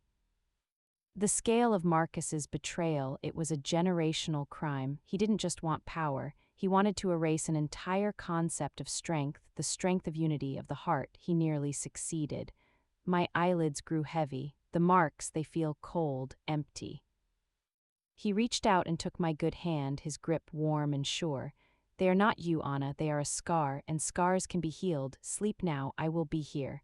The promise was the last thing I heard as I sank into a deep, dreamless slumber. I awoke to gray dawn light filtering through the window. The fire had burned low. I was covered with a thick fur blanket, and Lysander was still there. He sat in the same chair, his head leaning back, eyes closed. He had cleaned the blood from his shoulder and bound it roughly, but he hadn't left. He had kept his watch. As if sensing my gaze, his eyes opened. They were instantly alert, finding mine. How do you feel? I moved my injured arm. The pain was still present, a deep bone ache, but the sharp, icy sting was muted. The black lines, however, looked unchanged. Tired, but clearer. He nodded. The pack gathers in the yard for Marcus's judgment. You do not need to attend. I want to, I said, pushing myself up. I needed to see the end of it, for my mother, for myself. He didn't argue, simply helped me to my feet and offered his arm for support. We walked out into the cold morning. The entire pack was assembled in the central yard, a silent, solemn mass. On a raised platform stood Alpha King. Before him, bound in silver-laced chains that suppressed his wolf, was Beta Marcus. He looked shrunken, defiant still, but the fanatical light in his eyes had been replaced by a hollow desperation. Kieran's voice carried in the still air. He listed the crimes: treason, conspiracy with an enemy, attempted murder of a king, spiritual poisoning of the pack, the murder of the last Moonborn Omega 18 years prior, a crime he now confessed to orchestrating to prevent the rise of a power he could not control. A shocked, angry murmur rippled through the pack. Hearing it confirmed, the intent behind my entire life of hidden suffering sent a fresh wave of grief through me. Lysander's arm under mine was rock solid. For these crimes against pack, against kin, and against the natural order, Kieran pronounced, his voice shaking with rage and regret, there is only one sentence: death. Marcus lifted his head, scanning the crowd until his eyes found mine. He shouted, his voice cracking, she is a curse. Look at her arm, the void has marked her. She carries the corruption within her. She will be your downfall yet. His words were meant to sow one last seed of doubt. I felt the pack's attention shift to me, to the visible black marks, a flicker of uncertainty. I let go of Lysander's arm and stepped forward into the open space between the crowd and the platform. I didn't address Marcus, I spoke to the pack. He is right, I said, my voice clear. A gasp went up. Lysander went still behind me. I raised my marked arm. This is a mark of the poison he helped create. I took it into myself to pull it from our land. It is a wound. It is a battle scar. I lowered my arm and looked around at them, meeting as many eyes as I could. We all bear scars. Silvermoon bears the scars of his lies. Do we let those scars define us, or do we heal? I turned back to Alpha King. His fate is yours, Alpha, but let it be swift. Let it be the end of the poison, not the start of more fear. Kieran held my gaze for a long moment, then gave a slow, respectful nod. He understood. This was not about vengeance, but about closing a wound. He turned to Marcus, drew his ceremonial dagger, and carried out the sentence with one clean, merciful stroke. The traitor fell, and a collective, heavy sigh seemed to leave the pack. It was over. As the crowd began to disperse, somber but unburdened, Lysander came to my side. "That was bravely done," he said quietly. "You denied him his last victory, the victory of making them fear you. The marks are real, though," I whispered, the bravado fading, leaving only the cold, aching reality. "They are not healing." He guided me away from the yard, back toward the lodge. "Then we find a way. We go to the source, the temple of the crescent moon. It responded to you before. If there is an answer, it will be there." "And your kingdom?" I asked. "You've been away so long." "My kingdom," he said, stopping to look at me, the dawn light gilding his features, "needs to remember the same lessons Silvermoon just learned. Balance, the strength of the heart. I have capable regents. And right now, my first duty as king is to ensure the last Moonborn is healed and secure. That is the most important political act I can perform." A ghost of a smile touched his lips. "Besides, I made a promise to see you through this." 3 days later, we set out for the temple once more. My strength had returned somewhat, though the marks remained. Alpha King provided a small escort of trusted warriors, not as guards, but as honor guards. The pack watched us go, not with dismissal, but with hope. The journey was quieter, less desperate than our first flight. When the familiar, sorrowful valley came into view, my heart clenched. The temple was scarred, one wall blackened by fire, the glowing vines trampled in places, but it stood. We entered the central chamber. The Moonborn sigil in the floor was intact, glowing softly as if in welcome. The connection was immediate, a warm hum in my blood. Lysander stayed at the edge of the circle. "This is your path," he said. "I am here." I walked to the center and knelt on the sigil. I placed my marked hand upon it. This time I did not seek a vision or to channel power outward. I turned my senses inward to the conflict within me, the vibrant, silver song of my Moonborn heritage and the cold, silent void of the marks. I focused on the sigil, on the ancient, gentle power of this place, the memory of moonlight, of healing, of mothers singing to their pups. I asked it wordlessly for help, not to fight the void but to fill it. For a long time nothing happened. Then a warmth began in my palm where it met the sigil. It was a different warmth than the tea or the fire. It was the warmth of life returning to frost-bitten flesh. Slowly, painstakingly, the warmth began to creep up my arm, following the path of the black lines. It was a battle of inches. The void marks resisted, a clinging, icy darkness, but the temple's power was relentless and patient. It didn't attack, it replaced. Where there was cold emptiness, it wove threads of warm, silver light. Where there was dead silence, it hummed the old lullaby. I lost track of time, lost in the internal landscape of healing. I felt Lysander's unwavering presence like a lighthouse in the distance. Finally, the warmth reached my shoulder. With a final, soft pulse from the sigil, the last of the blackness dissolved, fading like ink in water. In its place, my skin was whole but traced with fine, silvery lines, not a scar of corruption, but a tattoo of light, a permanent record of the void I had overcome and transformed. I opened my eyes, lifting my arm. The marks were gone, replaced by a beautiful, intricate pattern of swirling moons and vines that gleamed faintly in the temple's light. Lysander was before me in an instant, his eyes wide. He took my hand, his fingers gently tracing the new silver patterns. "Anna." "It's over," I breathed, feeling lighter than I had in my entire life. The last remnant of the poison was gone. I was whole. He didn't let go of my hand. He looked from my healed arm to my face, his expression one of awe and a dawning, profound relief.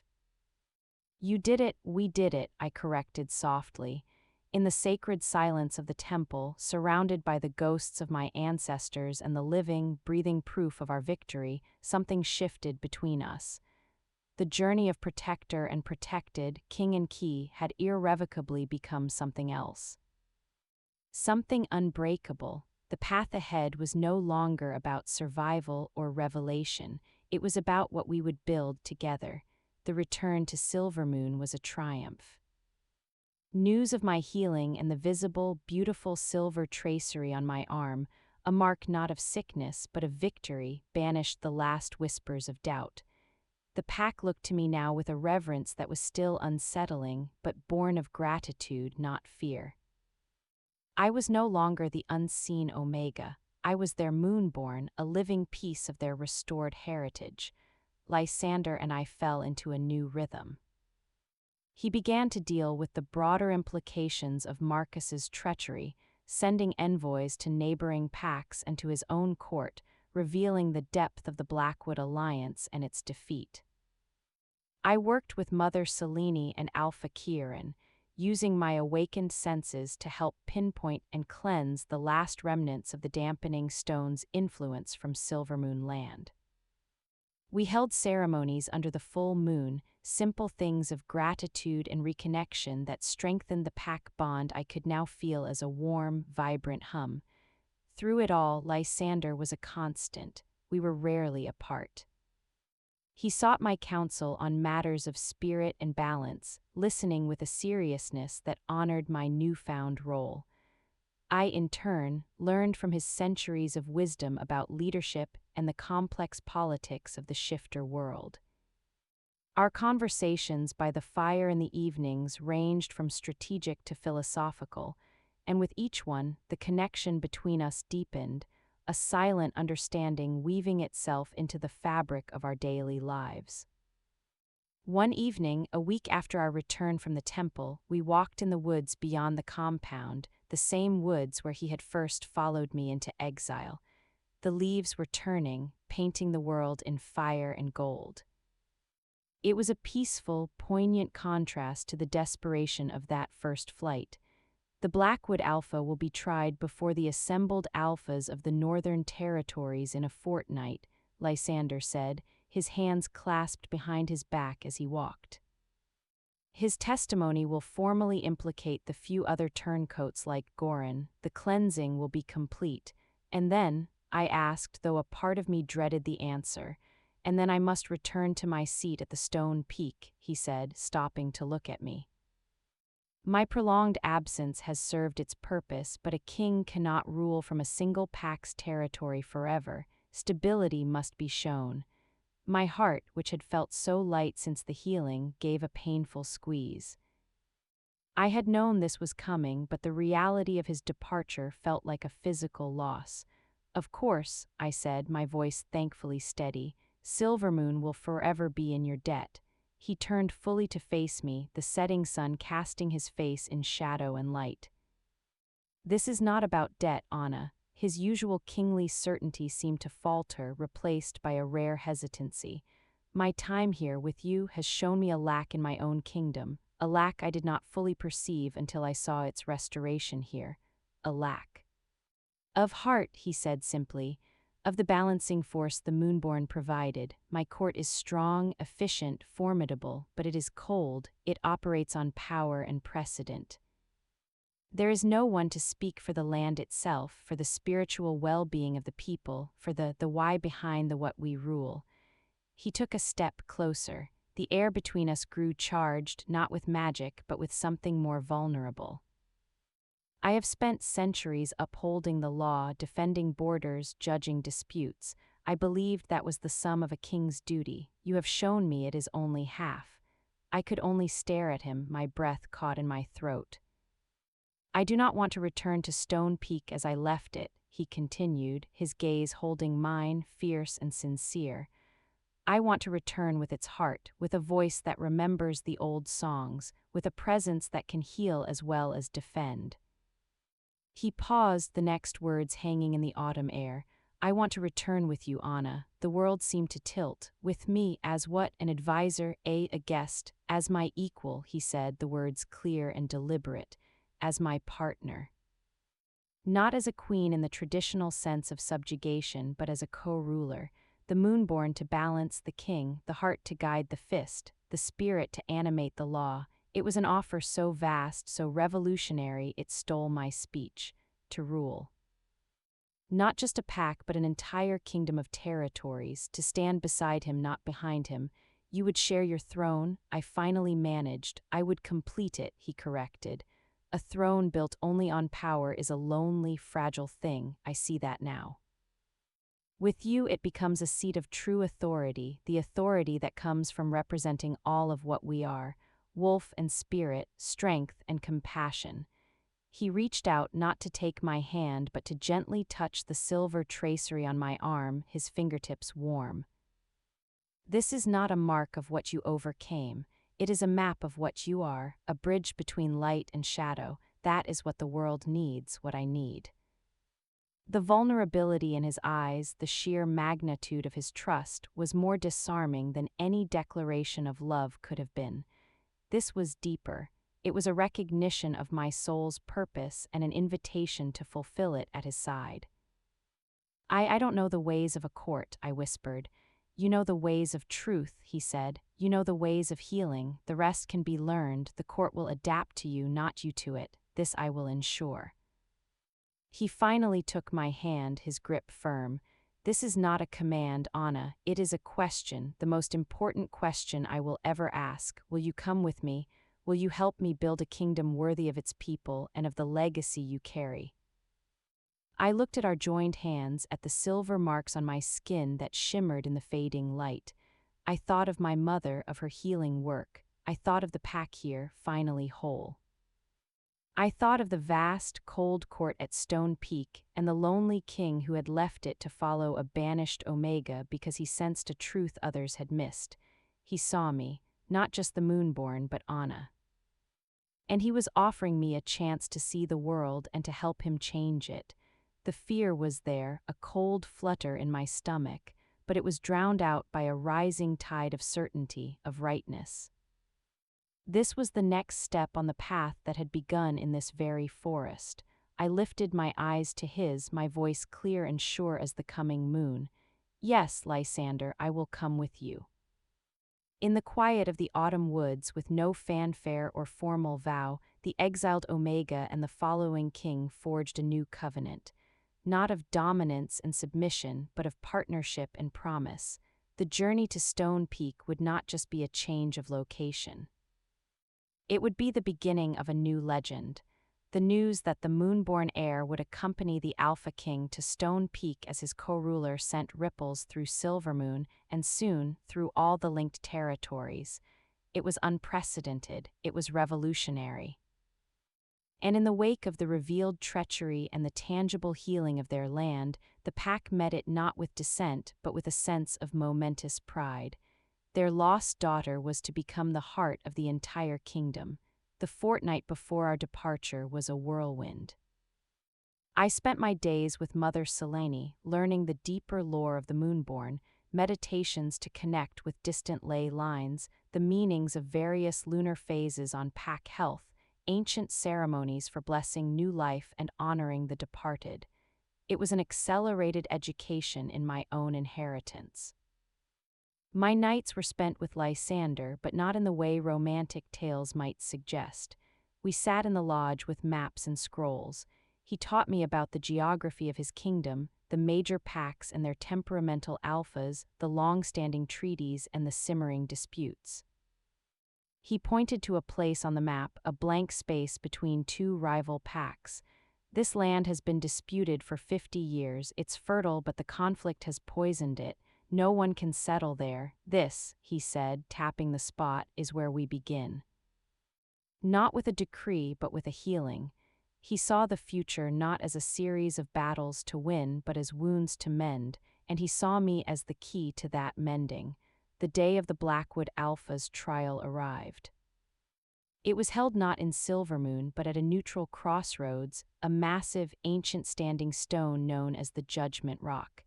Alphas from a dozen major packs assembled, their power making the air crackle. Lysander presided, a figure of imposing, silent authority.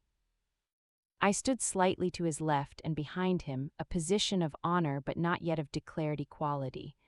My role today was witness. The trial was swift and brutal. The evidence, our prisoner's testimony, Marcus's confessed logs from his lair, the spiritual testimony of the healed Silvermoon lands, was incontrovertible.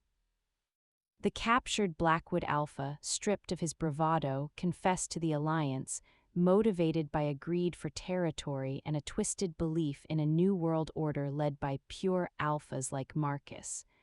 When the verdict of death was passed by unanimous accord, Lysander stood. This crime was not just against Silvermoon, he announced, his voice carrying over the assembled might of the territories. It was a crime against the balance we all depend upon. It sought to replace the heart with a void. Let this be a reminder: the strength of the wolf is the pack, and the strength of the pack is its heart. Any who target that heart target the foundation of our very existence. His gaze swept the crowd, and for a moment it lingered on me. The message was clear. The heart he spoke of was no longer an abstract concept. It had a face and a name. After the sentence was carried out, many of the alphas approached not just Lysander but me. They were curious, cautious, some skeptical. An alpha from the mountainous Howler Peak pack, a grizzled old wolf named Thorin, squinted at me. Moonborn, my grandsire spoke of your line, said you could tell if the mountain was happy or grieving. Nonsense, I thought. I met his gaze, feeling the new power within me, calm and deep. I reached out subtly with my senses toward him, not invading but listening. I felt the stubborn pride, the deep love for his rocky home, and beneath it, a constant, low-grade worry about a persistent sickness in the young pups of his pack, a cough no healer could cure. Your mountain is strong, Alpha Thorin, I said softly, so only he could hear. But it grieves for its children. The spring in the eastern cave, its water carries a metallic sorrow. Have your healers treat it with sunlight and sung quartz. The mountain will do the rest. Thorin's eyes widened, his bushy eyebrows shooting up. The specific detail of the eastern cave spring, a place known only to his pack, was impossible for me to know. The skepticism in his eyes melted into stunned wonder. He didn't thank me. He simply placed his fist over his heart, gave a sharp nod to Lysander, and stepped back. Wordlessly, he had accepted the truth of what I was. It was the first of many such moments. The journey to Stone Peak would be a procession of introductions and subtle tests, each one an opportunity to prove the value of a different kind of power. We set out from Silvermoon at the next new moon, a symbol of beginnings. Alpha Kieran and a contingent of warriors escorted us to the border. His farewell was formal, but his eyes were warm. Silvermoon will always be your home, Moonborn, and our strength is yours if ever you need it. Lysander's personal guard, a dozen of the most formidable warriors I had ever seen, fell in around us. Their captain, a severe but sharp-eyed beta named Valerius, bowed to me with perfect, respectful precision. The king's guard is yours to command, my lady, he said, and I knew he meant it. The road to Stone Peak was long, winding through forests, across rivers, and over high passes. We traveled at a steady pace, Lysander and I often riding side by side. He continued my education, pointing out landmarks and their histories. I, in turn, practiced my growing senses, telling him of the health of the forests we passed, sensing the peaceful den of a bear from a mile away, finding the cleanest water sources. One night, camped under a spectacular blanket of stars, Valerius approached Lysander with a concerned look. My king, scouts report a situation in the next valley. The Swift River and Grey Shadow packs. They share fishing rights on the Lament River. There's been a clash. Blood was spilled. It's on our path. Lysander's face grew serious. A minor territorial dispute. Normally I'd send an adjudicator, but it's on our route. He looked at me. A test of a different kind. Are you ready? My stomach fluttered with nerves. This wasn't about sensing sickness. It was about mediating a conflict between two proud, angry packs. But I nodded. I am ready. We entered the contested valley the next afternoon. The tension was thick enough to taste. On one side of the rushing Lament River, swift river warriors stood watchful. On the other, gray shadow scouts lurked in the trees. In the center of a muddy flat by the riverbank, the bodies of 2 fish weirs were destroyed, and the ground was stained with old blood. Lysander called for both alpha leaders. They came reluctantly, eyeing each other with hostility. Alpha Riven of Swift River was a water-sleek man with quick, angry movements. Alpha Greer of Gray Shadow was broader, slower, with a simmering, stubborn rage. They began shouting accusations before Lysander could even speak: poaching, sabotage, dishonor. Lysander let them vent, then raised a hand. Silence fell, more out of respect for his office than the situation. "You will both speak to the Moonborn," he said, his tone leaving no room for argument. "She will listen."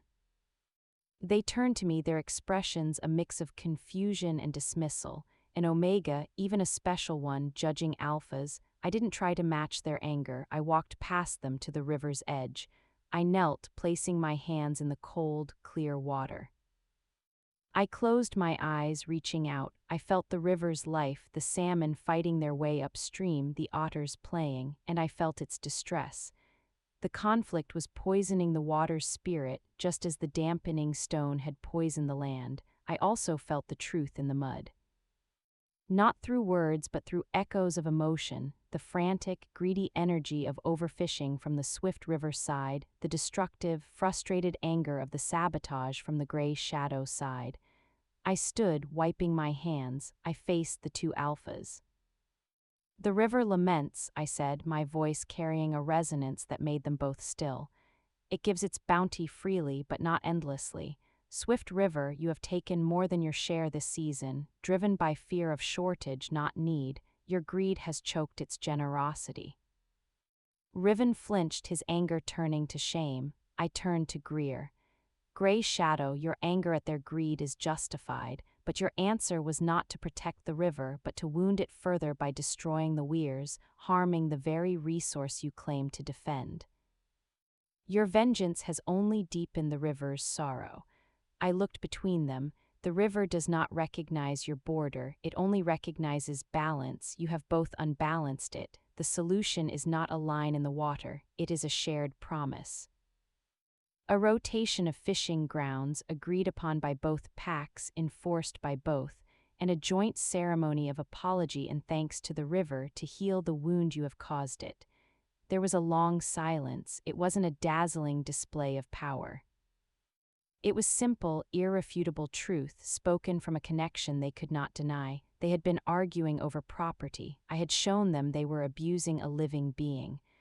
Alpha Greer was the first to break. He let out a long, slow breath, the fight going out of him. The rotation, it is fair." Alpha Riven nodded grudgingly. "And the ceremony, my grandmother spoke of such things we have forgotten." Lysander stepped forward. "Then it is settled. You will draft the agreement under the witness of my captain. The Moonborn has spoken." As the 2 alphas, now calm and talking in low, practical tones, walked away with Valerius, Lysander came to stand beside me at the riverbank. "You didn't choose a side," he observed, a note of profound approval in his voice. "You healed the source of the conflict itself." "That is true, Rule." I looked at the flowing water, now feeling a subtle shift toward peace. "I just listened. And that," he said, his shoulder gently brushing mine, "is the power no one else has. You have not only earned your place at Stone Peak, Anna. You have just shown me exactly what that place will be." The rest of the journey continued in this vein. News of the Lament River mediation spread ahead of us. By the time the formidable granite peaks of the king's domain came into view, the story of the Moonborn who spoke for the land and solved conflicts not with force, but with truth, had already begun to change the air. Curiosity had replaced skepticism. Hope had begun to whisper where there was once only cold law. We stood on a final ridge, looking down at the vast, awe-inspiring sprawl of Stone Peak. It wasn't a cozy packed compound. It was a fortress city carved into the living mountain, banners flying, bustling with life, imposing and magnificent. Lysander looked at me, his blue eyes reflecting the stark beauty of his home. Ready. I took a deep breath, my silver-marked hand resting over the king's fang pendant, which I still wore. I was no longer the girl polishing floors. I was Anna the Moonborn, and I was coming home with its king. Ready, I said. Stone Peak was a symphony of granite, ice, and roaring wind. As we passed through the colossal, rune-carved gates, the scale of it truly struck me. Wolves in fine tunics and polished armor moved with disciplined purpose. The architecture was severe, beautiful in its way, but utterly lacking in softness. The air hummed with power and politics, not with the gentle pulse of a pack bond. It was magnificent and it was lonely. Our arrival caused a predictable stir. The king was home, and with him the mysterious Moonborn. We were ushered into the great throne room, a cavernous hall hewn from the mountain's heart. The ceiling vanished into shadow. 2 thrones sat upon a high dais, one massive, made of dark, polished obsidian Lysanders, and beside it a slightly smaller, elegant chair of veined white moonstone. It was new. He had it made for me. The court was assembled, stern-faced ministers, cunning diplomats, powerful warriors, all watching with sharp, calculating eyes. I felt their gazes like physical touches, assessing my simple travel clothes, my silver-streaked hair, the tracery on my arm. I saw curiosity, skepticism, and in some of the older, more traditional faces, open disapproval. Lysander did not pause. He led me directly up the dais steps. He did not sit first. He turned to face the court, his voice booming in the vast space. Lords and ladies of Stone Peak, I return not only as your king, but as the harbinger of a restored balance. This is Anna of the Moonborn, last of her sacred line. By her courage and power, a great treason was uncovered, a poisoned land was healed, and a pack was saved from spiritual death. He gestured to the Moonstone throne. Her lineage is older than any dynasty in this room. Her strength is the complement to our own. From this day forward, she rules at my side. Her voice in matters of the spirit, the land, and the heart of our people carries the full weight of the crown. You will afford her the same loyalty and respect you afford me. This is my will. The silence that followed was absolute, heavy with shock. To declare a co-ruler without marriage, without a lengthy courtship or political negotiation, was unheard of. A minister in rich robes, an older wolf with silver at his temples named Caius, stepped forward, bowing deeply. My king, we rejoice at your safe return and at the defeat of the traitors, but this is most irregular. The Moonborn lineage is revered, yes, but the mechanisms of rule, the laws of succession, the laws are mine to interpret and uphold, Lysander interrupted, his tone frosty. And I see no law that says the heart must be excluded from the seat of power. The irregular threat we just faced was born from that very exclusion. I will not repeat the mistake. The matter is settled. He sat upon the obsidian throne. Then he looked at me and gave a slight, almost imperceptible nod. It was an invitation and a challenge. Taking my place was an act of will. I walked the last few steps and sat upon the Moonstone throne. It was cool against my skin, but it hummed with a familiar, gentle energy as if it recognized me. The court watched, and then slowly, one by one, they bowed. It was a bow of obedience to the king's command, not yet of acceptance for me. That I would have to earn. The first days were a trial by protocol. I was assigned chambers adjacent to Lysander's, connected by a private sitting room, a symbolic and practical arrangement. A flurry of servants, tailors, and tutors descended upon me. I needed to learn the court's intricate etiquette, the names and alliances of 100 important figures, the history of 12 interconnected territories. My most steadfast ally, besides Lysander, was Captain Valerius. He assigned a young, serious female warrior named Kira to be my personal guard. Kira was fiercely loyal to the king and, by extension, to me. She became my shadow and my quickest source of blunt, unfiltered information about the court's mood. My greatest challenge, however, was not the ministers, but the people. Stone Peak was a city, not just a pack. Thousands lived here, warriors, artisans, traders, families. They had heard the stories, but they saw a young, unfamiliar woman suddenly sharing the dais. Lysander's method of introducing me was characteristically direct. He didn't sequester me in the fortress. He took me out into the city. We walked the bustling markets, visited the forge, the weaving halls, the healing wards. He presented me not with grand speeches, but by asking me questions in front of others. In the healing ward, smelling of herbs and sickness, he asked, "Can you sense the source of this fever that lingers?" I knelt by a sick child, placing a hand on his forehead. I felt the heat, but also a clogged, stagnant energy in the room itself. "The fever is in him," I said softly, "but the weariness that lets it linger is in the air. This ward has no view of the moon. The stones have forgotten to breathe. Open the western shutter. Let the moonlight in at night. Wash the floors with water infused with willow bark. The child will heal faster, and so will the healers." The head healer, a pragmatic older woman, looked skeptical but ordered the shutters opened. Within 2 days, the child's fever broke dramatically, and the general malaise in the ward lifted. The healer came to me, not with a bow, but with a look of professional respect. "The moonlight, I had forgotten the old ways, thank you, my lady." In the forge, where the heat was immense, Lysander asked about the constant tensions between the smiths.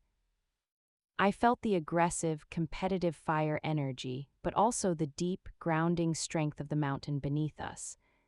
I suggested a simple ceremony, an offering of the first finished blade of each moon to the heart of the mountain, an acknowledgement of the source of their ore and their strength.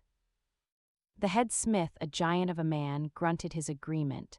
The ritual, simple as it was, created a point of shared pride and cooled the petty rivalries. Word spread.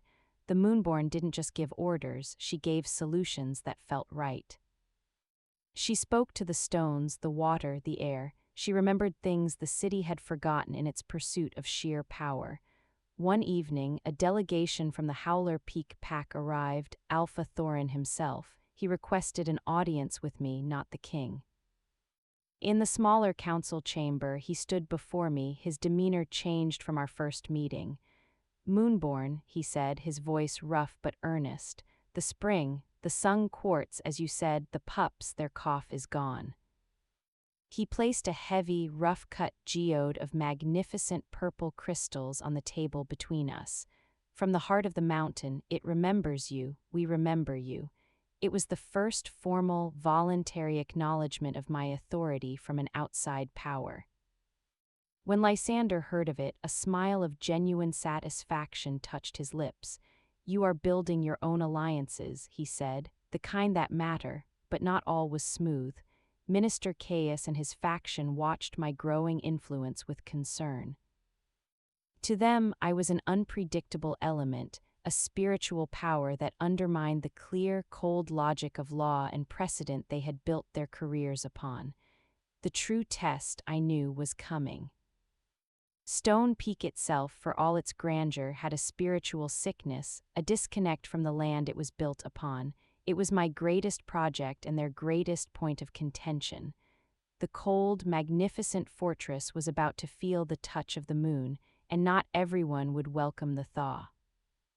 Minister Caius's opposition was never overt. It was a slow, creeping frost, a misplaced document that delayed a decision I'd suggested, a forgotten invitation to a key meeting, a subtle correction of my phrasing of an old law in open council. His faction, composed of older nobles and career bureaucrats, viewed my role as a charming but dangerous anachronism. My influence with the common people and the visiting alphas was noted with polite concern. "The heart has its place," Caius had murmured once within my earshot, "but the head must rule, lest we become a kingdom of sentiment." The true battleground, as I'd sensed upon arrival, was Stone Peak itself. The fortress city was a masterpiece of defensive engineering, but it was spiritually barren. The great stone halls echoed with ambition and strategy, but not with warmth. Children played in shadowed courtyards, never feeling the full moon on their faces. The ancient ley line that pulsed beneath the mountain was ignored, its energy untapped for anything but the cold, sustaining magic that powered the fortress wards. The people were proud, loyal, but there was a hardness to them, a brittleness. They knew how to fight and obey, but I wondered if they remembered how to simply be. I began my work there quietly. With Lysander's unwavering support, I initiated small changes. I ordered the blacksmiths to create ornate iron brackets and had them installed in key public spaces, the main hall, the healing wards, the largest courtyards. In them I placed large, rough spheres of moonstone, charged under my own touch and the full moon's light. They glowed with a soft, perpetual silver radiance, bathing the spaces in a gentle, calming light. At first people just stared, then they began to linger a little longer in those spaces. Conversations seemed softer. Tensions in the council anteroom seemed to diffuse slightly. The head healer reported that patients in the moonlit wards slept more soundly. Next, I turned to the forgotten solarium, a high, glass-roofed chamber built by a predecessor but long used for storage. I had it cleared and filled with plants that thrived in moonlight and thin mountain air, silverweed, night-blooming jasmine, luminous mosses. It became a place of quiet retreat, open to all. I would often find warriors there, sitting in silence, their stern faces softened, or mothers with young pups pointing at the glowing flowers. These were small things, but to Caius and his allies they were insidious. They saw it as a weakening of the fortress's formidable, uncompromising character. The crisis came over the spring well. The spring well was a deep, natural cavern within the mountain, the source of Stone Peak's pristine water. It was also the direct tap into the primary ley line. For generations, it had been a strictly utilitarian place, guarded, functional, off-limits except to the water wardens. Its sacred nature had been forgotten, reduced to a strategic resource. A strange sickness began to affect the water wardens, a deep lethargy, a fading of their wolf spirits. The healers were baffled. The water itself remained pure by all physical tests. Panic, a cold, quiet kind, began to spread among the ruling class. If the spring well failed, the fortress would not fall to siege but to thirst. Minister Caius called an emergency council. "The spring well is being poisoned," he declared, his voice grave. Perhaps by some residual magic from the Blackwood conflict, or, he paused, his eyes flicking to me for the briefest second, by an imbalance introduced into our ancient systems. We must seal it off, conduct a rigorous purification by fire and iron, the old ways of cleansing taint. Fire and iron in the heart of the ley line, it would cleanse it by brutally suppressing its natural energy, potentially damaging it for generations. It was a solution born of fear and control. All eyes turned to Lysander. He was silent, his face unreadable. Then he turned his gaze to me. "Moonborn, the spring well falls under the purview of the heart and the spirit. What is your counsel?" The room held its breath. This was the direct challenge. Caius had framed it as a security issue. I had to frame it as a healing. "I request to see the spring well," I said, my voice calm. Caius frowned. "It is a secured location, and if there is a sickness—" "The Moonborn's request is my command," Lysander said, his tone leaving no room for debate. We go now. Accompanied by Lysander, Caius, Valerius, and a tense contingent of guards, we descended deep into the mountain. The air grew cold and damp, the only sound the distant, echoing drip of water. The path ended at a massive, metal-bound door. Beyond it lay the Springwell cavern. The moment the door was opened, I felt it, not a poison but a profound grief. The cavern was magnificent, a cathedral of natural stone with a pool of water so clear it looked like air in the center, but the energy in the room was heavy, stifled. The ley line here wasn't poisoned, it was mourning. It was cut off, ignored, its purpose reduced to mere utility. The wardens, spending their days in this atmosphere of suppressed sorrow, were absorbing that energy, their spirits dimming under the weight of it. I walked to the pool's edge, ignoring the muttered concerns of the guards. I knelt and placed my hands on the cold, wet stone of the rim. I closed my eyes and listened. The song here was a dirge. It sang of forgotten ceremonies, of thanks never given, of connections severed. This place was meant to be the beating heart of Stone Peak, a place of gratitude and renewal. Instead, it was a locked closet. "This place is not sick," I announced, opening my eyes and looking at Lysander. "It is in mourning, it has been forgotten, its purpose has been stripped to mere function. The wardens are not being poisoned, they are sharing in its sorrow." Caius scoffed. "Mourning, it is a water source, not a person. It is the heart of the mountain." As I replied, my voice ringing with a power that silenced him. "And a heart that is only used, never thanked, never honored, will eventually break. You propose to purge it with fire and iron. That is not healing. That is a further violation." "What would you have us do?" Caius snapped. "Throw it a festival?" "Yes," I said, the idea crystallizing instantly. "Not a festival, a remembrance, a restoration." I stood, addressing Lysander but speaking for all to hear. "The spring well will be reopened to the people. Not as a resource, but as a sanctuary. One day a month the doors will open. The people may come in small groups to simply be here, to give thanks for the water, to remember the mountain that holds us. The wardens will be rotated, and they will be taught the songs of gratitude to sing while they work. We will restore the old offerings, not of great value, but of meaning. A polished stone, a woven strand of hair, a spoken poem for the water." The silence was profound. Caius looked apoplectic.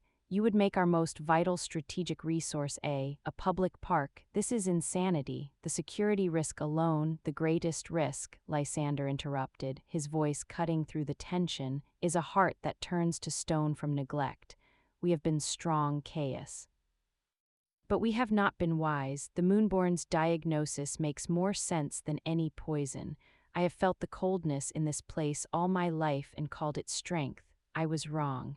He stepped forward, placing a hand on the cavern wall. "We will do as the Moonborn advises. The first opening will be in 3 days' time. I will be the first to make an offering." It was a royal decree that overturned centuries of tradition. Caius's face was a mask of stricken disbelief. The next 3 days were a flurry of activity. I worked with Kiera and a few trusted others to prepare the cavern, not by changing it but by cleaning it, by carving simple moon and water sigils into the approach, by teaching the new, grateful wardens a simple, humming song. The day arrived. Word had spread, a curious, uncertain crowd gathered outside the great metal door. Lysander stood beside me, holding a simple, smooth river stone he had chosen. I held a vial of silverdew I had collected from my solarium at moonrise. Lysander nodded. The doors were opened. The people filed in, hushed and awed by the natural majesty of the cavern. They had lived their whole lives above it, never knowing this was here. Lysander went first. He walked to the pool, knelt, and spoke softly, too low for others to hear, then placed his stone gently into the water. The plink echoed in the silence. I went next, pouring the silverdew into the pool, a glimmer of moonlight in liquid form. "We see you," I whispered to the water, to the mountain. "We thank you, we remember." Then others came. A warrior offered a small, carved wolf, a mother placed a lock of her child's hair, an old gardener left a perfect white pebble. There were no grand speeches. Just quiet moments of connection. As the people left, a change was already palpable. The oppressive grief in the cavern began to lift, replaced by a gentle, peaceful hum. The water itself seemed to shimmer with a new clarity. Within a week, the ailing wardens reported a complete return of their energy and spirit. The water, tested again, was not just pure, it seemed to have a vibrancy to it that the healers said made their remedies more potent. The success was undeniable. The people of Stone Peak spoke of the Springwell with a new reverence. My sentiment had solved a crisis their logic could not. A few days later, Minister Caius requested a private audience with me in my council chamber. He entered, his posture rigid, his face older than I remembered. "Moonborn," he said, dispensing with titles, "I have come to understand. I have served Stone Peak for 60 years. I believed its strength lay in its impenetrability, its discipline, its refusal of softness." He looked around the room at a moonstone sphere glowing in its bracket. "I witnessed the Springwell, I felt the change, I saw the faces of my people, not weakened but strengthened in a way I cannot measure in troops or granaries." He met my gaze, his own filled with a difficult, hard-won honesty. I mistook the heart for a vulnerability. "I see now it is the core that keeps the rest from shattering. You have my loyalty, not just because the king commands it, but because you have proven its worth. Forgive an old wolf for being slow to learn a new truth. It was the greatest victory yet. Not just over a crisis, but over a mindset. The frost in the fortress was beginning to thaw. That evening, I stood with Lysander on his private balcony, looking out over the mountains, bathed in moonlight. The air was cold, but it no longer felt biting. "You have done in weeks what I could not do in centuries," he said quietly. "You have given my kingdom its soul back." "It had won," I said, leaning into the solid warmth of his presence beside me. "It just needed permission to feel it again." He looked at me, and in his eyes I saw the reflection of the moon and something deeper, warmer. "The formal coronation ceremony is in a fortnight," he said. "It was to be my event alone, but a co-ruler should be crowned alongside her king. Will you stand with me, Anna, not just in practice, but in the eyes of gods and wolves? Will you let me crown you as my equal, my partner, the heart of this realm?" This was the final step. The public, eternal seal on the promise made in the Silvermoon Woods. I looked at the moonstone throne within, at the glowing city below, at the king who had seen my worth when I was nothing. My answer was the same, but now filled with the certainty of our shared journey. "Yes, Lysander, I will." The fortnight passed in a whirlwind of preparation that made my initial arrival seem simple. The coronation of a king was a rare event. The simultaneous coronation of a co-ruler, a moonborn queen consort in all but the traditional marital sense, was unprecedented. The symbolism was meticulously planned. My gown was not the heavy velvet and fur of a warrior queen, but a flowing, layered creation of silver-gray silk and spider-light wool, embroidered with phases of the moon and constellations in threads of actual silver. It was crowned with a delicate circlet of intertwined platinum and moonstone, designed to complement, not compete with, the heavy, dark iron and diamond crown of the Alpha King. Representatives from every territory flooded into Stone Peak. The air buzzed with a palpable, hopeful energy. The story of the Springwell, of the Lament River, of the healed Silvermoon had become legend. They came not just to witness, but to see the living emblem of a new age. The morning of the ceremony dawned clear and cold. From my chamber window, I watched the crowds gathering in the immense carved stone amphitheater below the fortress walls. Kira helped me dress, her usually stern face softened with pride. "They're all out there for you, you know," she said, fastening the final clasp, "not just him." When she was done, I looked in the mirror. The ghost of the banished Omega was gone. In her place stood a woman with ancient eyes and silver in her hair, her arms marked with the light of victory, wearing the promise of a kingdom. A knock came at the connecting door. It was Lysander. He stood in his full regalia, black armor etched with silver, a midnight cloak, his kingly presence so potent it filled the room. His eyes traveled over me, and for a moment the formidable Alpha King was simply a man, struck silent by wonder.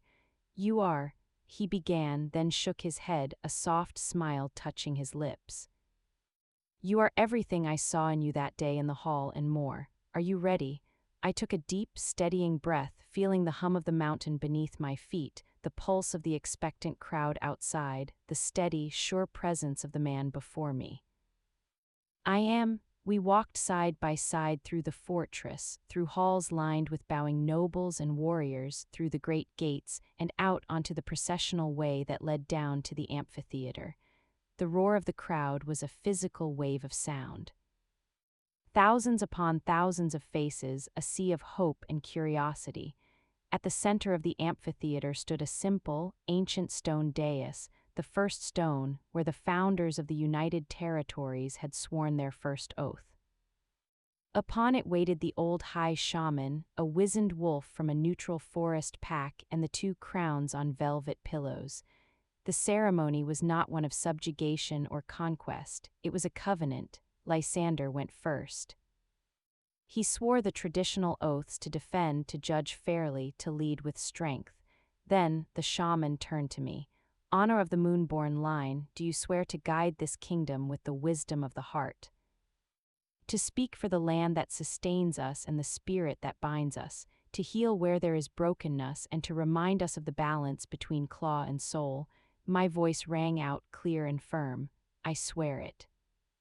Then by the ancient powers of earth, sky, and the ever-watching moon, we seal this covenant. Lysander lifted the heavy iron crown, but instead of placing it on his own head, he held it aloft. I lifted the lighter, luminous moonstone circlet. In unison, before the assembled world, we placed the crowns upon each other's heads. The symbolism was breathtaking.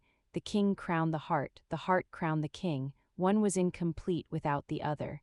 As the crowns settled, a collective gasp went up, then a cheer that shook the mountains. But something else happened. The first stone beneath our feet began to glow with a soft, golden light. From it, a pulse of energy rippled outwards through the amphitheater, through the very rock of Stone Peak. The moonstone spheres throughout the city flared brightly. The spring well deep below sang a clear, joyous note that every shifter present felt in their bones. The land itself was accepting the covenant. The formalities continued, the presentations, the oaths of fealty from the Alpha representatives. Alpha Kieran of Silvermoon was first, his pride evident. Alpha Thorin of Howler Peak followed, his gruff respect now full allegiance. One by one they came, not just to Lysander but to me. The final event was a feast in the great hall, but Lysander and I slipped away as it reached its peak. We walked, crowned and cloaked, onto the same balcony where we had stood so many nights before. Below, the city was alive with celebration, fires and music and laughter echoing up the cliffs. The world felt new, trembling on the brink of a different kind of strength.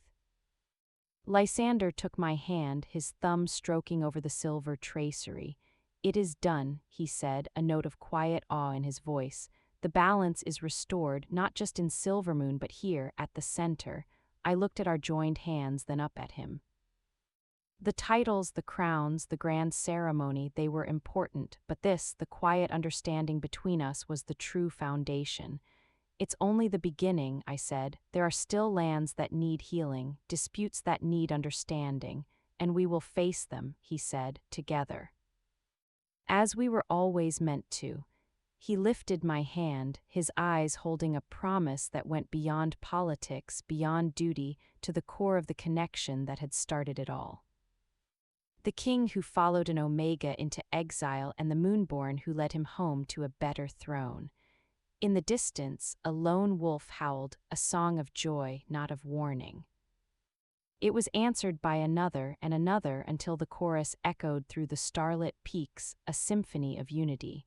The exiled Omega was gone, the following king had found his purpose. And together, under the crown of moon and star, they would reign over an era of remembered strength, a kingdom with a heart that beat, strong and sure for all.